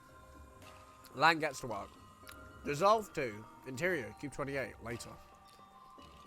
Lang is still sitting next to the engraved numbers. His brow is furrowed and he rubs his chin, apparently in deep thought. Egan walks quietly into frame and crouches next to the numbers. He runs his fingers over their indented forms. You like numbers, Egan? Egan smiles and nods. Riker enters the screen, grabs Egan by the arm, and leads him away. Egan, you shouldn't disturb Lang. Riker sits Egan next to Blythe, who is reclining against the wall with his hands behind his head. You're supposed to be keeping an eye on him, Blythe. I am.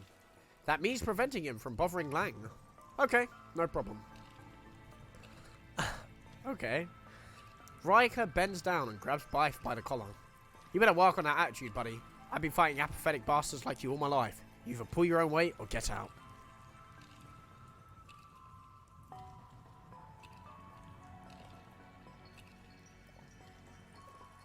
Riker drops Blythe and walks away. Blythe turns to Egan. How'd you like that? Me? Apathetic. I never heard of such a thing. Cut to. Riker approaches Lang. How's it coming? Not so good. And yet I know the answer must be right in front of me.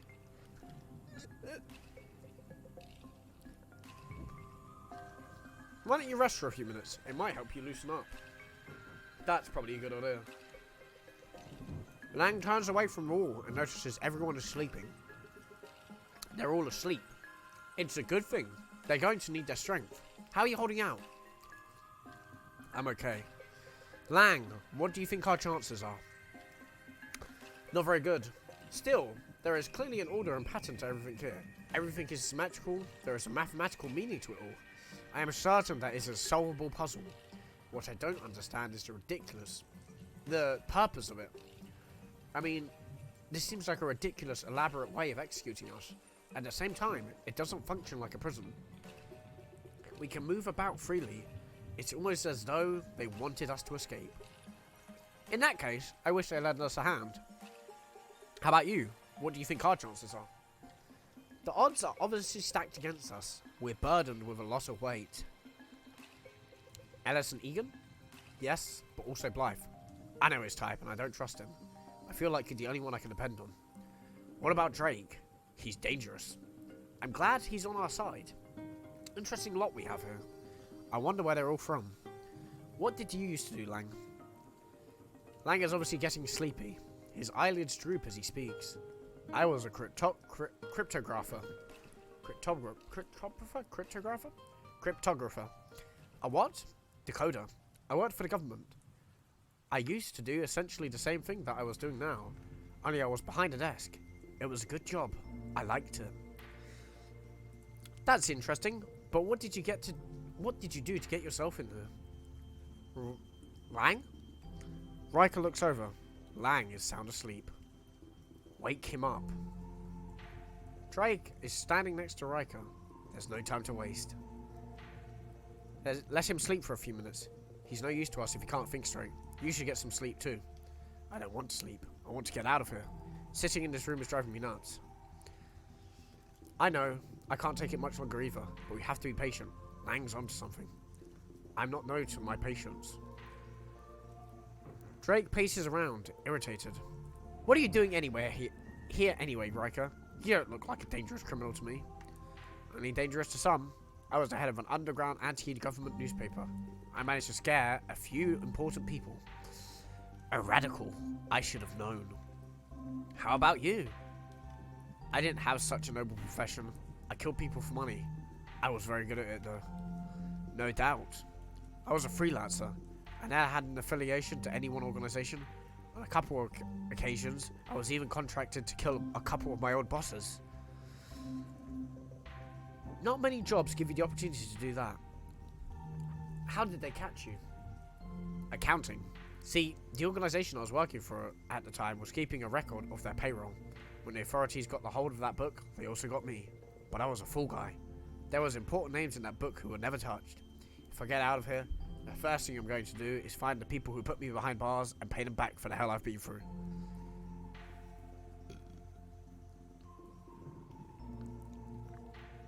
Riker, get over here, Blythe says off screen.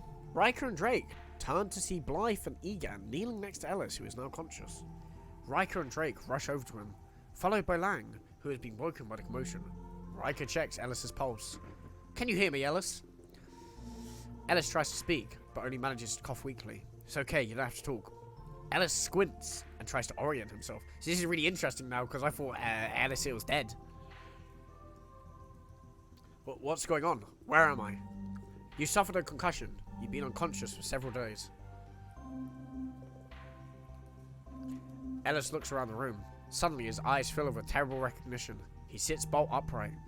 Oh no. No, this can't be happening. How did I get here? Like the rest of us, you dropped in. That's how you were knocked in the head. There must be some mistake. I'm not supposed to be here.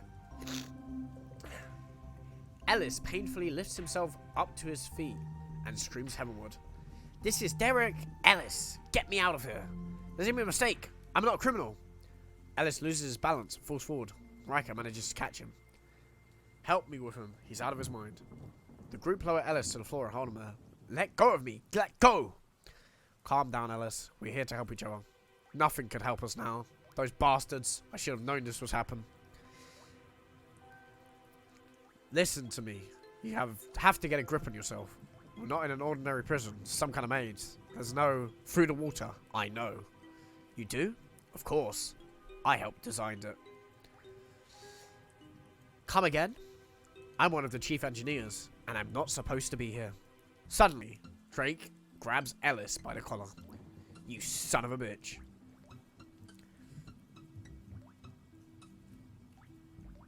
Riker pushes Drake's hand away from Ellis.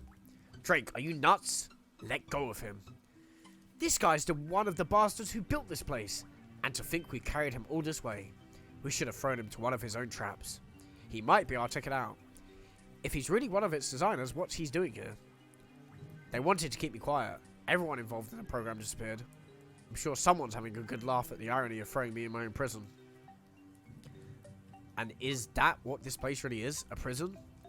Not exactly. It's more like an experiment using prisoners. An experiment for what purpose? Behavioral. To test endurance, resourcefulness, and so on. We're being monitored all the time. The purpose is to see if we can solve the puzzle. But does this puzzle have a solution? Yes, there is a way out. We can survive, but the odds are very much against it. Do you know the solution? No. I only worked on certain elements of this design. I was never given access to the whole picture. I'm going to have a quick minute to eat here.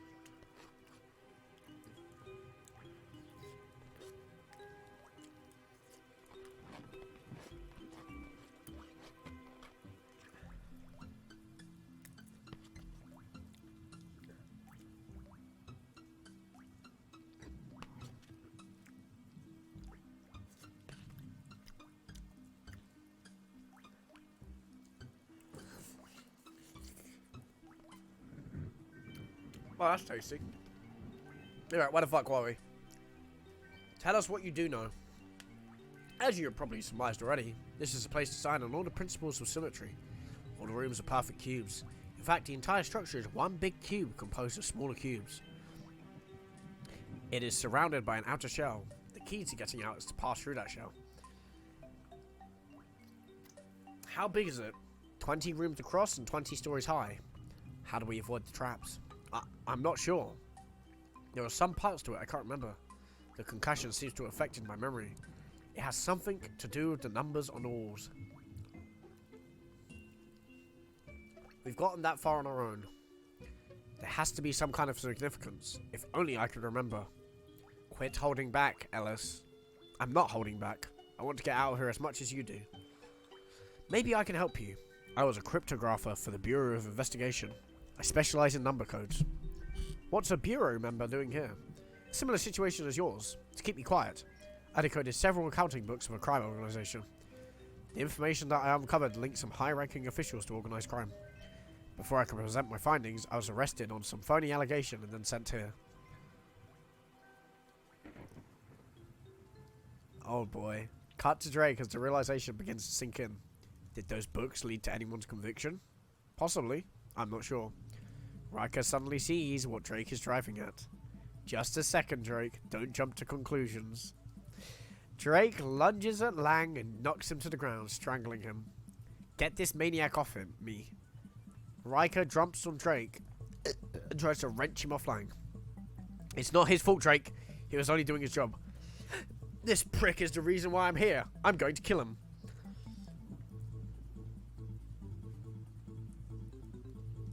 Okay. Drake has passed a point of reason. Lang struggles helplessly in his grip. Let him go right now. I'm warning you. Drake won't let go. Riker puts him in a stranglehold. Drake continues to choke Lang. Blythe, help me get him off Lang. Blythe backs away fearful. Damn you, Blythe!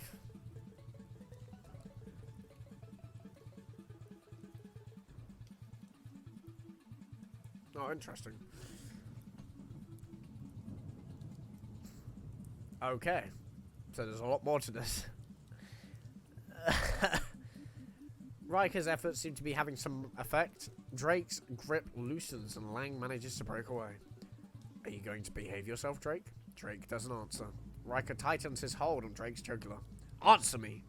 A moment's pause, then Drake weakly nods his head. Good. Riker releases him. Drake falls to the floor, gasping for breath. Riker... Oh my fucking god. Hang on a tick.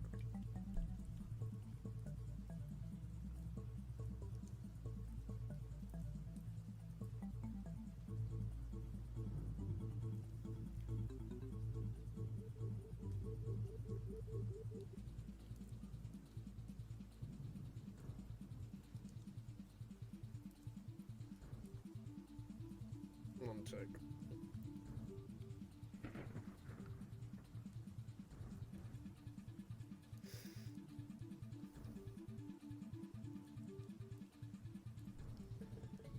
That's better. Sorry, someone's fucking distracting me. Constantly getting my phone spammed. Worst timing. Never happens. It just happens now, though. Now, where was I? Riker releases him. Drake falls to the floor, gasping for breath. Riker offers Drake... Riker offers Drake... Let's just say a hand. Riker offers Drake a hand in a friendly gesture. Drake accepts his hand, but then throws Riker into the wall. In a flash, Drake is on him. They fight fiercely. That's it. I remember. The numbers. I know what they mean. Stop it. Stop fighting, you fools. I have the answer. You fools! Riker and Drake break away from each other momentarily. Ellis is crouching next to the engraved numbers. Ah, Cartesian coordinates. They're still using that idea. Riker and Drake. Ellis is crouching next to the engraved numbers. Listen to me. I know what these numbers mean now. They're not just random, they're Cartesian coordinates. What are you talking about? Cartesian coordinates are ways of plotting points in a three-dimensional graph. So, these numbers are giving a location in a space, presumably telling us where this room is in the maze, like coordinates on a map. And knowing where we are is the first step to finding a way out. Exactly. So where are we? These aren't the actual coordinates, they're encoded in the numbers. Do you remember how they're encoded? No. Great. A lot of good that does us. It wasn't anything complicated. Simple division. It's all factored by one number. But what is it? everyone thinks. 6. Yes. How did you guess? We're in a cube. 6 sides. Ellis rips a button off his shirt and draws on the floor with it. Tech Ellis to code's number. So, I don't know, montage or whatever. If the cube is 20 rooms long, that would place us only a few rooms away from the edge. We're almost there. Let's go. What about the tracks? I say we risk it. If we're only a few rooms away, how bad can it be? Blah, blah, blah. Fucking montage. At one point, Lang stands in front of the engraved numbers with a puzzled expression. Micah approaches him. What's wrong, Lang? These coordinates. They are very odd. If they were correct, this would place the room somewhere outside the cube. Cube. Well, obviously still in the cube. Don't worry about it. Let's just keep moving. More montage.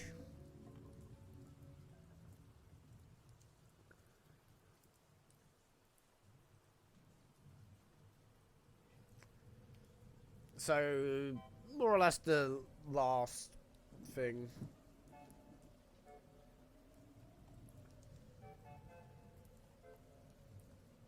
Okay. Well, this is our last opportunity. We've checked every surrounding room. They're all rigged. And you figure this will be the last room before the edge? It should be. Riker opens the door. He holds the boot up, ready to cast it. Let's do it.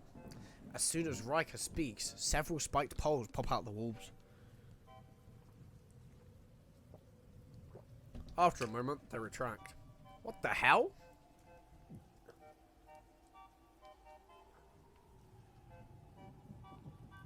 One, two.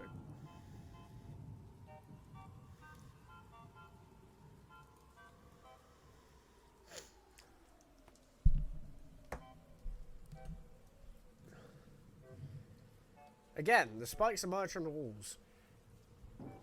The trap must be sound activated. Lang shouts into the room. The spikes reappear. Well, that's it. The edge is totally surrounded by traps. We're going to have to find another way around. We could just run into more traps. I'm going to cross it. Drake, no. It's too dangerous.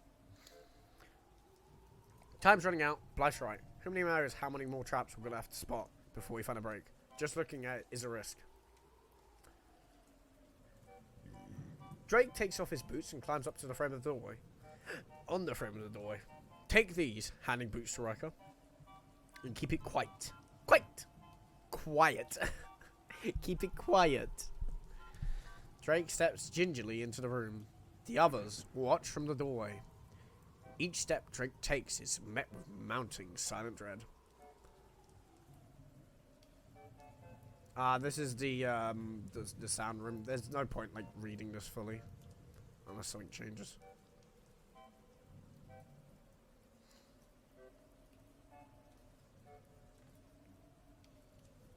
Oh fuck! I see. So obviously, God, how many people are in this? Let me count. You've got Drake, Egan, Blythe, Lang, Ellis. Just 5? No, just 5. And Ellis is now dead, so there's now 4 left. I just read ahead quite quickly as well. Drake steps gingerly into the room. The others watch from the doorway. Each step Drake takes is met with mounting silent dread. Close on the group, watching fearfully. Every tiny sound is distorted grossly out of proportion. Following Drake, his breathing sounds very loud. He tries to suppress it. Finally, he reaches... Hold on. He reaches the opposite door. He grips the handle and carefully turns it. The lock emits a muted click sound as it disengages. Instantly, a spiked pole shoots out, narrowly missing Drake. So this one's different. With this one, all sounds set it off.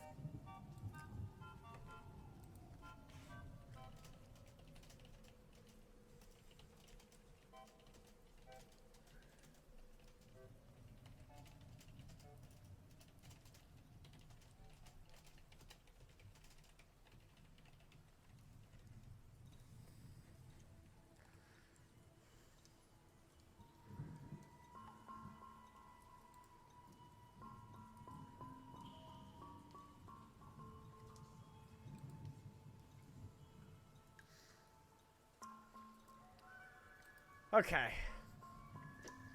After a few moments, the pole retracts into the wall. Drake slides the door open and crawls through. He motions for the others to join him. Lang looks to the others, then volunteers himself to be the next man up. He climbs through the opening and quietly moves through the room to the other side. Drake helps him through the door. Next, Blythe crosses over. Now it's Egan's turn.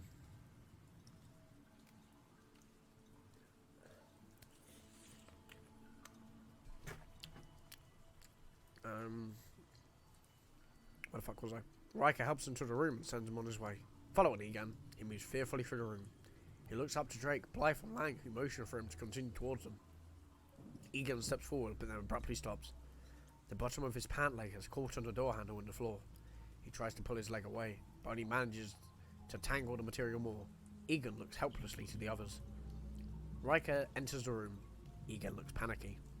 Riker raises a finger to his lips and gives Egan a reassuring smile. He silently bends down to untangle the material from the door handle. Back to the others, looking on apprehensively. Riker gently rotates the handle part way into the open position and unravels the torn cloth. He stands and leads Egan to the other side. They climb into the next room. Only Ellis is left. He enters his room and moves slowly towards the others. As he passes the center of the room, he notices the handle in the floor is still in an open position. It is slowly sliding back into the closed position. Ellis tries to dash to the other end, but it is too late. The handle snaps back with a loud click. Instantly, the poles thrust out of the wall, impaling Ellis just short of the exit. The group stare disparagingly at Ellis's twisted form. Damn. There goes our only source of information about this place. Maybe he's taken us as far as we need to go. Let's see what lies behind the next door. Lang crosses over to the next door. This should be the one. Open it. A moment of breathless anticipation and then, please God, let there be sunshine. Lang opens the door to reveal utter blackness. Riker moves close to the door and stares into the nothingness. What is it? Nothing. Ellis said the cube was surrounded by an outer shell. Somehow we have to penetrate it to get out. Riker sticks his head through the doorway. See anything? Exterior cube. Extreme wide shot of the exterior of the cube. The open doorway only appears as a small square of light in the great sea of blackness. Riker leans through the opening and looks around. No, it's pitch black. Riker leans back into the room. There could have been a catwalk or a bridge right in front of me, and I wouldn't have been able to see it. Riker starts unbuttoning his shirt. Take off your shirts and tie them together. I'm going outside. So, another scene from the film. It's starting to stay closer to what the film was, so yeah, just assuming ahead of time, I feel like Drake's going to turn on them and kill half of them. And then Egan's going to be the one who escapes. More or less following the exact same theory and plot as the film.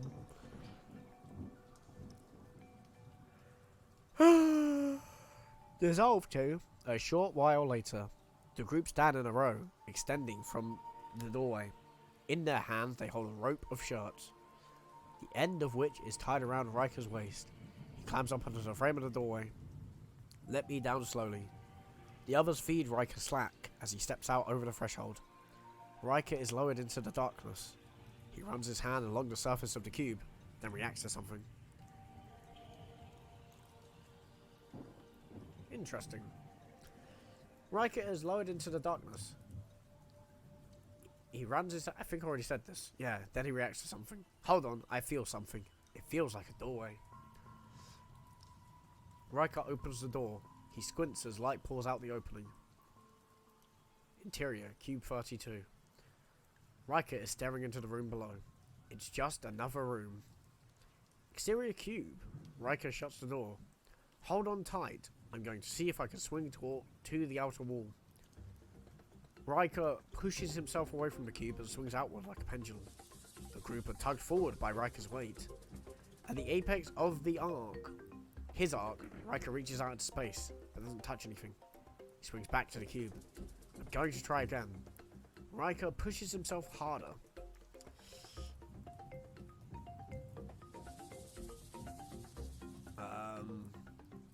The group braced himself against Riker's weight. In CU? CU? What the fuck CU?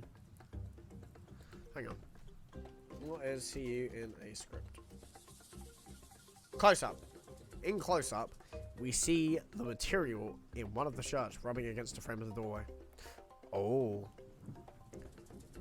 Exterior cube. Riker swinging forward. He reaches out onto the blackness, but is unable to make contact with the outer shell. He swings back toward the cube. One more time. Hurry, you're starting to get heavy. Riker pushes himself forward with all his might. Again, the group lurch forward. We see that the portion of material is rubbing against the door frame. Is starting to tear. Riker reaching outward in vain. Suddenly, there is a tremendous rumble sound and the entire room shakes. Everyone falls forward, the rope slipping from their grasp. Riker falls several meters, but suddenly stops with a jerk. He swings back into the cube, hitting it hard. Drake has caught the very end of the rope. He is literally leaning out the doorway. He is fighting to maintain his hold. Blythe and Lang rush over to help him. Riker swinging in space. Blood trickles down his forehead. What's going on up here? Get up here fast, Riker. We nearly lost you. Drake, Blythe, Lang, and Egan all begin to pull the rope back. Riker climbs back up towards the others. Oh. I'm coming up. The group pull on the rope. Unbeknownst to them, the tear in the rope is getting worse. Oh my goodness, this is like a completely different, like, twist. See, I thought Drake was going to do pretty much what Quentin did to Holloway in the film, but instead it's completely different now. And the ropes are ripped, and no one's responsible for it. The group pull on the rope. Yeah. Riker is getting close to the others. Almost there. The group's straining. Suddenly, the rope rips. Oh.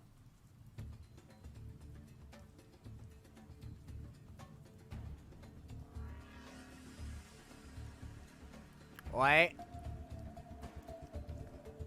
Okay, never mind. Drake killed him. I thought I thought it was gonna be different. Okay. He drops a couple feet, sees a tear in the rope, and there is only one thread preventing him from falling to death. Clenches his teeth and pulls himself up as fast as he can. He closes in on the torn materials and tends further. Riker is a short distance away from the doorway. He reaches for it, the rope snaps. But Riker is saved as a large hand shoots out and catches him by the wrist. He looks up to see that he is in the powerful grip of Drake. Riker smiles relieved. Drake starts to pull him up, but then stops. Close in. Close on Drake as he realizes the potential of this opportunity. Close on Riker as he registers what's about to happen. Drake releases his grip. In slow motion, we see Riker fall out of sight into the blackness below. His cry rings out for several long seconds before it fades to nothing. Oh boy.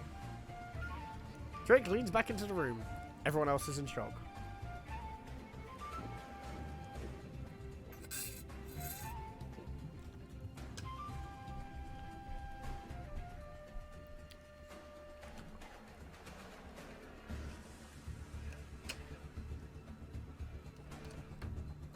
I'm sorry he slipped. Yeah, definitely. On Blythe, for the first time, a hint of outrage and anger surfaces. Slipped? You murdering bastard, you let him go! Blythe charges Drake, but is easily disposed of by a blow to the back of the head. Drake steps over Blythe's crumpled body. Oh wow, this is taking a really different turn now. Yeah, you're right, I let him go. So what? I was sick of his self-righteousness. He put himself in a vulnerable position and I took advantage of it. What are you going to do about it? Oh boy.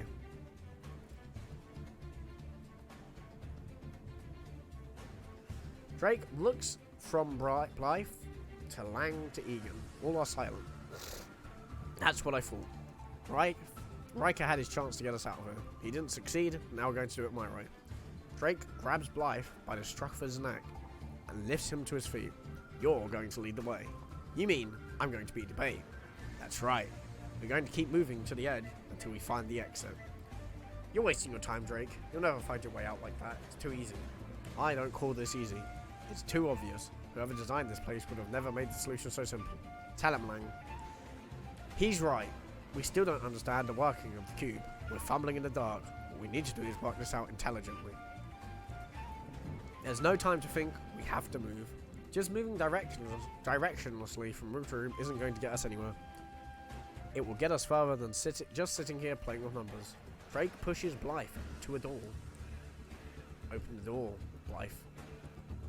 Blythe starts to take off his boots. Forget the boots. It's a waste of time. Just go in. Are you out of your mind? Do it. Blythe opens the door. Now. Drake pushes Blythe through the door. Blythe tumbles into the room. The room is safe. Okay. Drake and the others follow. Open that door. Drake pushes Blythe to the door leading to the exterior of the maid. Blythe crosses over to it, opening it to reveal blackness. Nothing. Drake pushes Blythe to the next door. Open it. You're wasting your time, Drake. Wait, what's this? Shut up and get in there. Blythe opens the door to the next room. He looks inside. Blythe, framed in the doorway. Go on. Blythe looks worried. I have a bad feeling about this one. Let's try another. Drake steps up next to Blythe. Don't make me force you. Blythe steps anxiously into the room. Nothing happens. The others enter. Again, Drake points to the door leading to the exterior of the maze. Open it. There isn't going to be anything. I said open it. Oh, wow. So it's just pretty much Drake losing his mind, and he's basically turned into Quentin, but like tenfold. Hang on.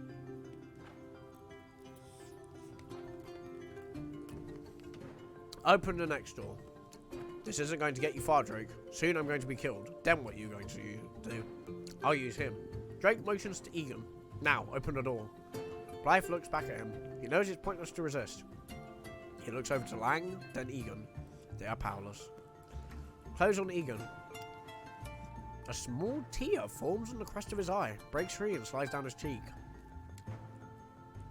A disturbing calm falls over Blythe. He seems resigned to his fate. He steps into the next room and outside. There is a moment's pause and then a scream. No, it's a laugh. Hysterical laughter. The others rush over to the door. Blythe is laughing uncontrollably. Resting at his feet is a corpse. The name on its shirt reads Cox. It's Cox, but how? Drake, Lang, and Egan enter the room. We made a circle. We're back to where we started. Basically, laughs breakdown. Blythe rolls onto the floor with insane laughter. Stop laughing. This isn't funny. We're screwed. We're totally screwed. Blythe laughs some more. It's impossible. God damn it, Lang. I thought you were keeping track of where we were going. I have been, as best I could. It doesn't make any sense. It makes perfect sense to me. We're in a maze. That's the whole point. This place is designed to confuse us. Obviously, it's working, because we're hopelessly lost. Give me some answers, Lang. What's happened? Lang shakes his head. He is genuinely baffled. Aren't there any options? Lang looks at him blankly. Drake shouts heavenward. You bastards! You can't let us die like this. Help us! Someone help us! Drake's request is met only with silence. He slides down to the floor, defeated. I don't know what to do. On Blythe. As he eyes each of his companions, they look more dead than alive. Malaise and hopelessness fill the tiny room. Suddenly, something inside Blythe comes alive. It is as though this bleak image inspired him. He stands. So that's it. We're all giving up. We're going to call it quits after all we struggled through. I thought you were a pessimist, Blythe.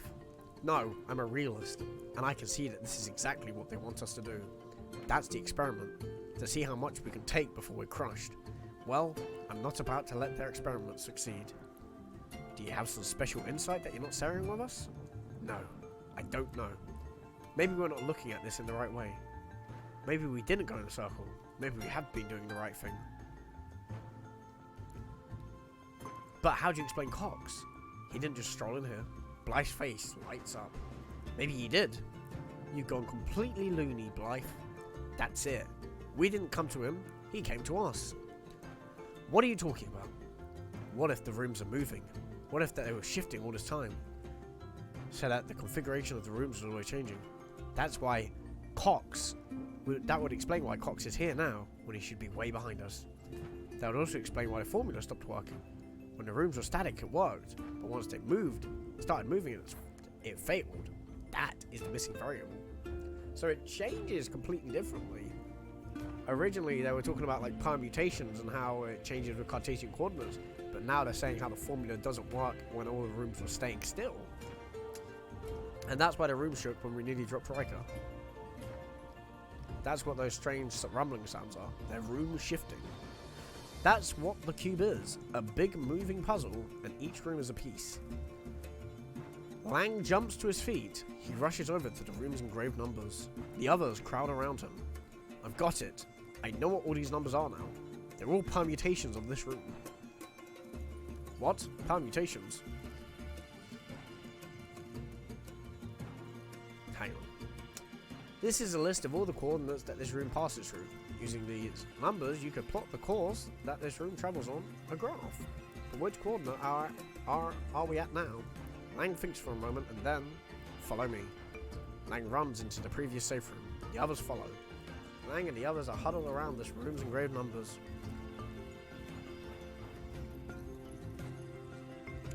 We know that the coordinates are for the starting point of these two rooms, and we know the path that they both take.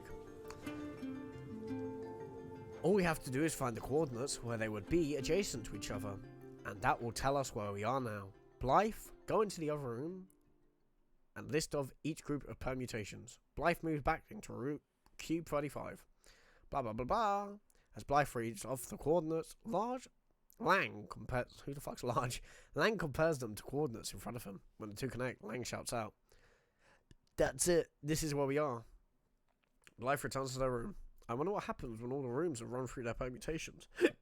They go back to where they started. Interesting. The initial configuration of safe rooms followed a pattern of... tech. The thinking's too hard for now. Oh, the music stopped. God damn. I've been reading for nearly 3 hours! It's crazy.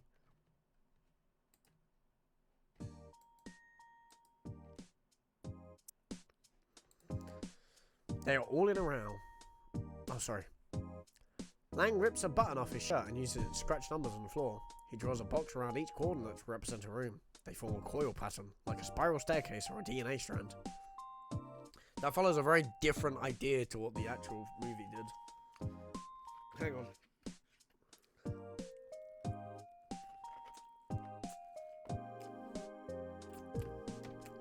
Sorry, I'm eating. I'm hungry.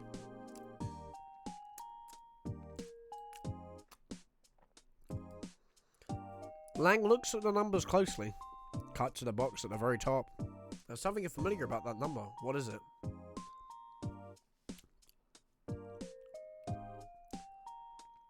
Cut back to the number again and then dissolve to flashback. Lang observing a very similar number in another room. Only one digit is different.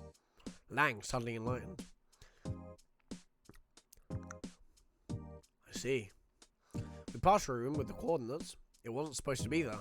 It wasn't supposed to exist. It was like an extra room.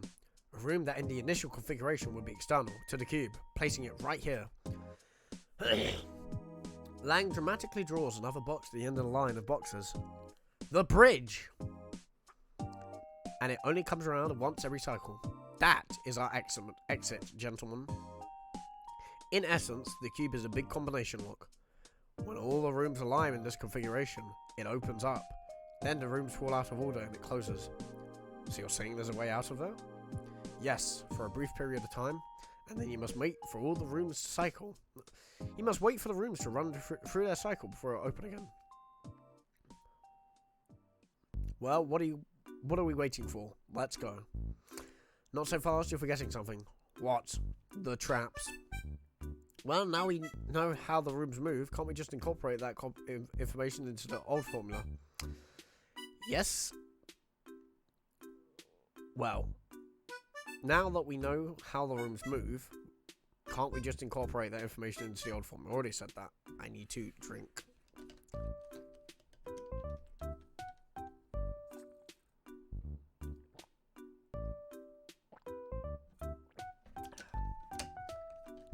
Quite straining on the throat to talk for so long.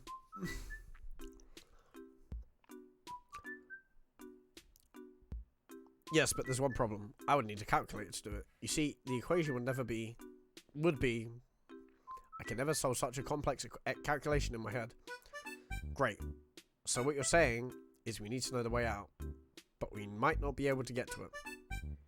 Even if we make it past all the traps, we would be moving so slowly, we probably wouldn't make it in time for the alignment. We are already in 4/5 of the way through the cycle. Damn. Contemplative silence falls over the group. Then, 4. 4? Everyone turns to Egan, astonished at hearing him speak. Egan, you can talk. 4. The answer is 4. That's the answer to the calculation? Yup. Why haven't you ever spoken before, Egan? Nothing to say. You like numbers, don't you? Egan nods his head. You don't believe this retard knows math, do you?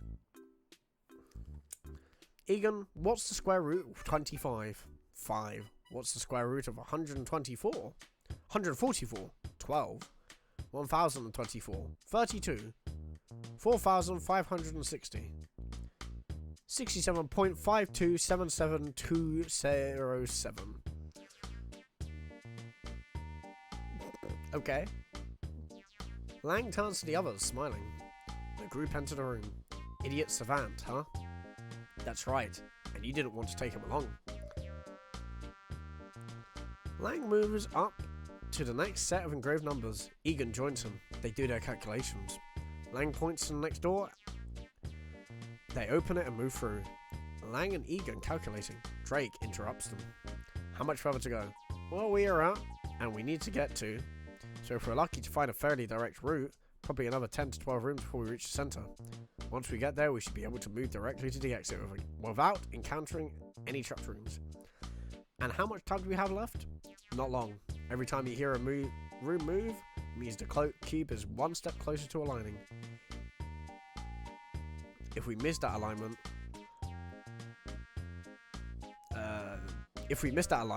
we'll be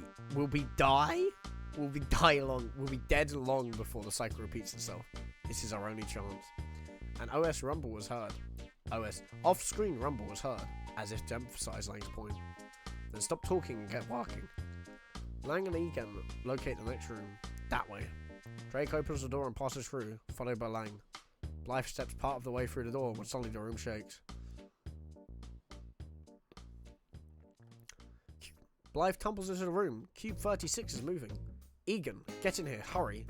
But it's too late.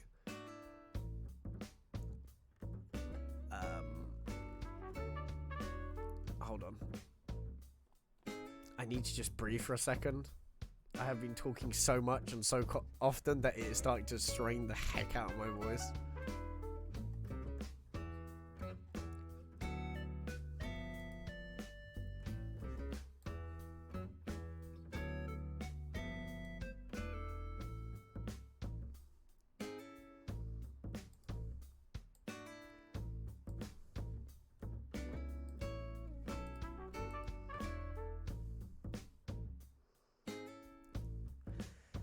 Sorry, I'm just very tired. Okay. But it is too late. The doorway is quickly obscured as Cube 36 moves to a location. Egan cries out in vain as he is carried off inside the room. Egan! Son of a bitch. There goes our calculator. Quiet. They listen intently. Egan can be heard vaguely in the distance. He isn't far away. Egan, don't move. Stay where you are and we'll come and find you. Blythe crosses over to the door. I'll be right back. Hurry. Blythe opens the door. He throws his boot into the room. Nothing happens. He passes through the doorway. Blythe calls out into the empty room. Egan! The door opens. Blythe tosses the boot, enters the room. He hears a muted cry coming from below. Blythe opens the door into the floor. Egan? The room is empty. Blythe lowers his brute into the room below. It seems safe. He drops into it. A loud rumble is heard as another room moves somewhere in the maze.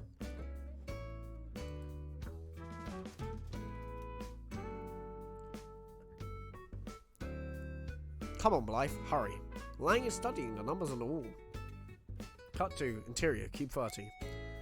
Blythe moving around the empty room, calling out, Egan, where are you? Suddenly, a door opens to reveal Egan. He runs tearfully into the room. Blah, blah, blah, blah, blah. Cut to interior, cube 37. Lang kneeling next to the numbers. Suddenly, he is struck by a realization. My god, the next permutation for this room takes us directly to the center of the cube. What are you saying? We don't have to leave us room. It will take us exactly where we want to go. Lang jumps to his feet and rushes over to the door Blythe went through. He opens it.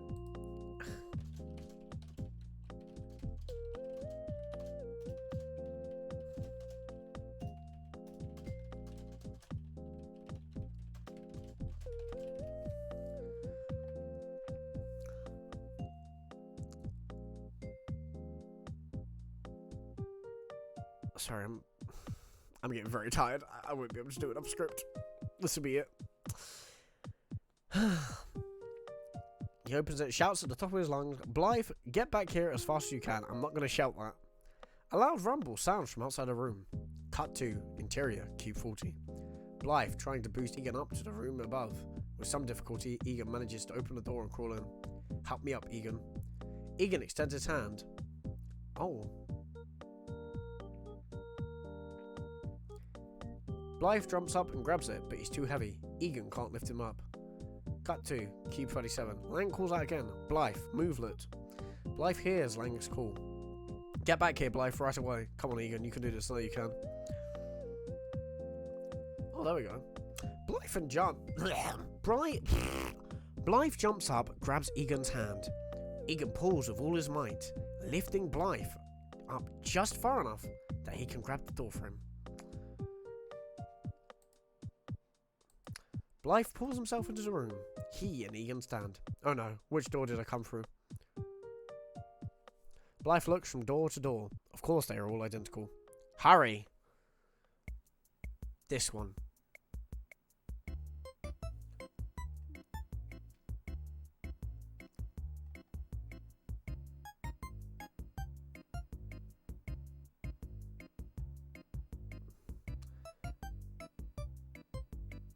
Sorry, just thinking. I'm here. Blythe opens the door and leans partway in. Suddenly, a metal disc shoots out of the wall and whizzes past Blythe, cutting his chest. Blythe falls back, gripping the wound. Egan helps him to his feet. Blythe! Blythe chooses another door. This time it's the right one. Lang and Drake watch as Blythe and Egan enter cube 38 and cross over to them. Get in here. This room can move at any moment. Blythe and Egan pile into the room. Sure enough, the second they close the door behind them, the room lurches forward. Everyone is thrown violently to the floor. The room seems to move at a tremendous velocity, and then it comes to a sudden grinding halt.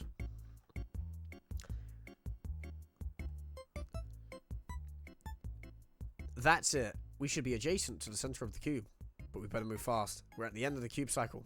Which way do we go? Lang and Egan perform some calculations. There. Lang points to a door. Oh boy. All we have to do is continue in that direction until we reach the final room. There won't be any more traps. Thanks, Lang. You've been a great help. Too bad you can't come. Drake grabs Lang and in one swift motion breaks his neck. Fucking Drake, bro. Fucking Drake. Oh, God.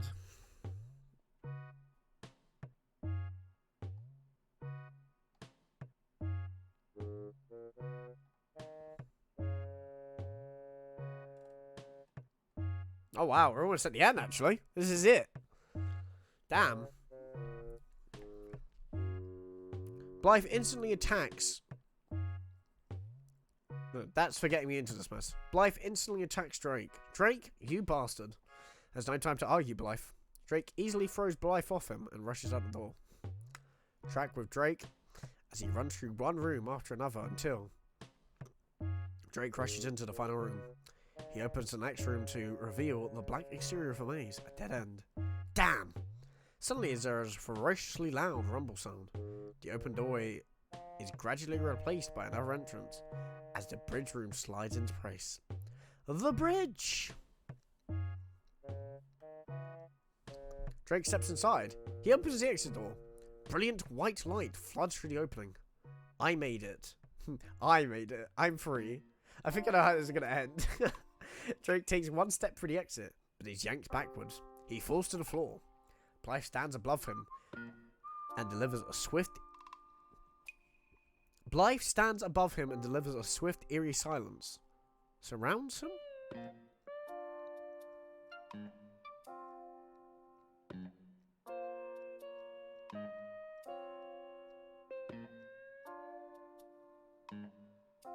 Huh?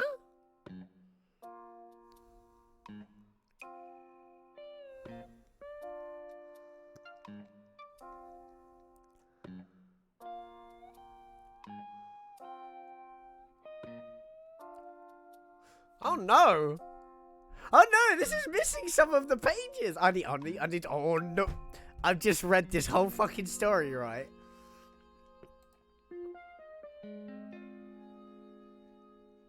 Drake takes one step through the exit, but is yanked backwards. He falls to the floor. Blythe stands above him and delivers a swift, eerie silence surrounds him. He moves to Blythe's body. Okay, something's gone wrong here.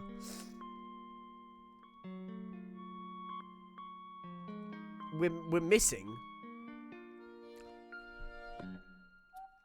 So the ending was, I guess they're all trapped in the cube and they all die, whatever, blah, blah, blah, blah. Shit happened.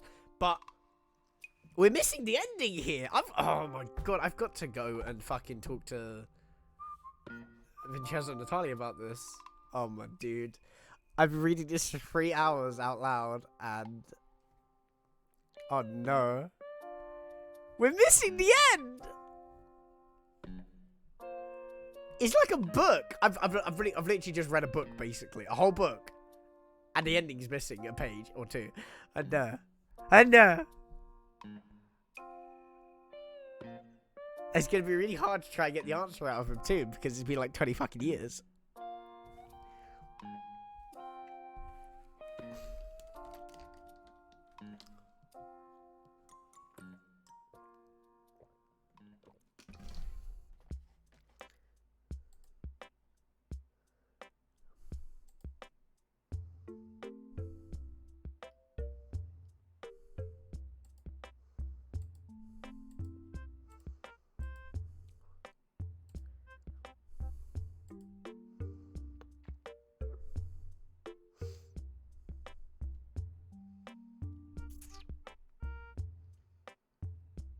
Okay, well, I'm a bit pissed. I'm gonna be honest.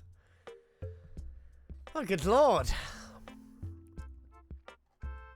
Hang on. I'm just gonna really quickly check the other script. See if we've got different names or anything. Yeah, Morris. Arnold. And Quentin. Ah, okay. Well, shit. Fuck! Oh no, lost part of the script!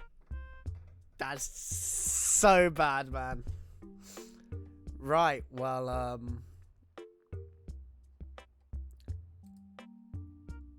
that's it. I can't say I'm not disappointed. That was a really good read, though. A completely different, like... It was like a really massively different story in its own sense, but still followed pretty loosely the original, which I liked. Which means it's more or less stayed faithful. But so many differences. Something like, I think 9 characters total? Can't remember. Been reading for a while now. That was really interesting, though. I feel like this would have been also a very interesting version of the film. Because, well, it's a sausage fest for a start. It's all dudes. So it would have been, I guess, interesting in that sense, too. Because having different genders creates a dynamic, in a sense. It is kind of good. You know, in the original Cube, you've got... This is technically the original Cube. The actual Cube, you've got Levin and Holloway. You know, 2 lady characters, and then you've got Quitterworth, Kazan, Renz, and Alderson. But you get different dynamics, you know. It was really interesting. It was kind of weird to have Ellis the whole way through, though. Just for him to last, like, 4 scenes and then die. But it was still really interesting in a sense, because it was just a matter of, you know... I don't know where I'm going with this. I thought I had an analogy to give, but I got nothing. It was good, though. I really did like it. It was a lot of fun to read. I want to do the other scripts on stream. But goddamn, I'm going to have someone else read with me, because it was an immense amount of work to read alone.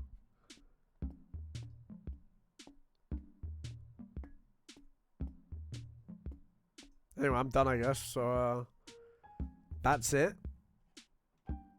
I'll just let the music fade out my end. I'll just end it randomly, but yeah, thanks. That was fun. Bye-bye.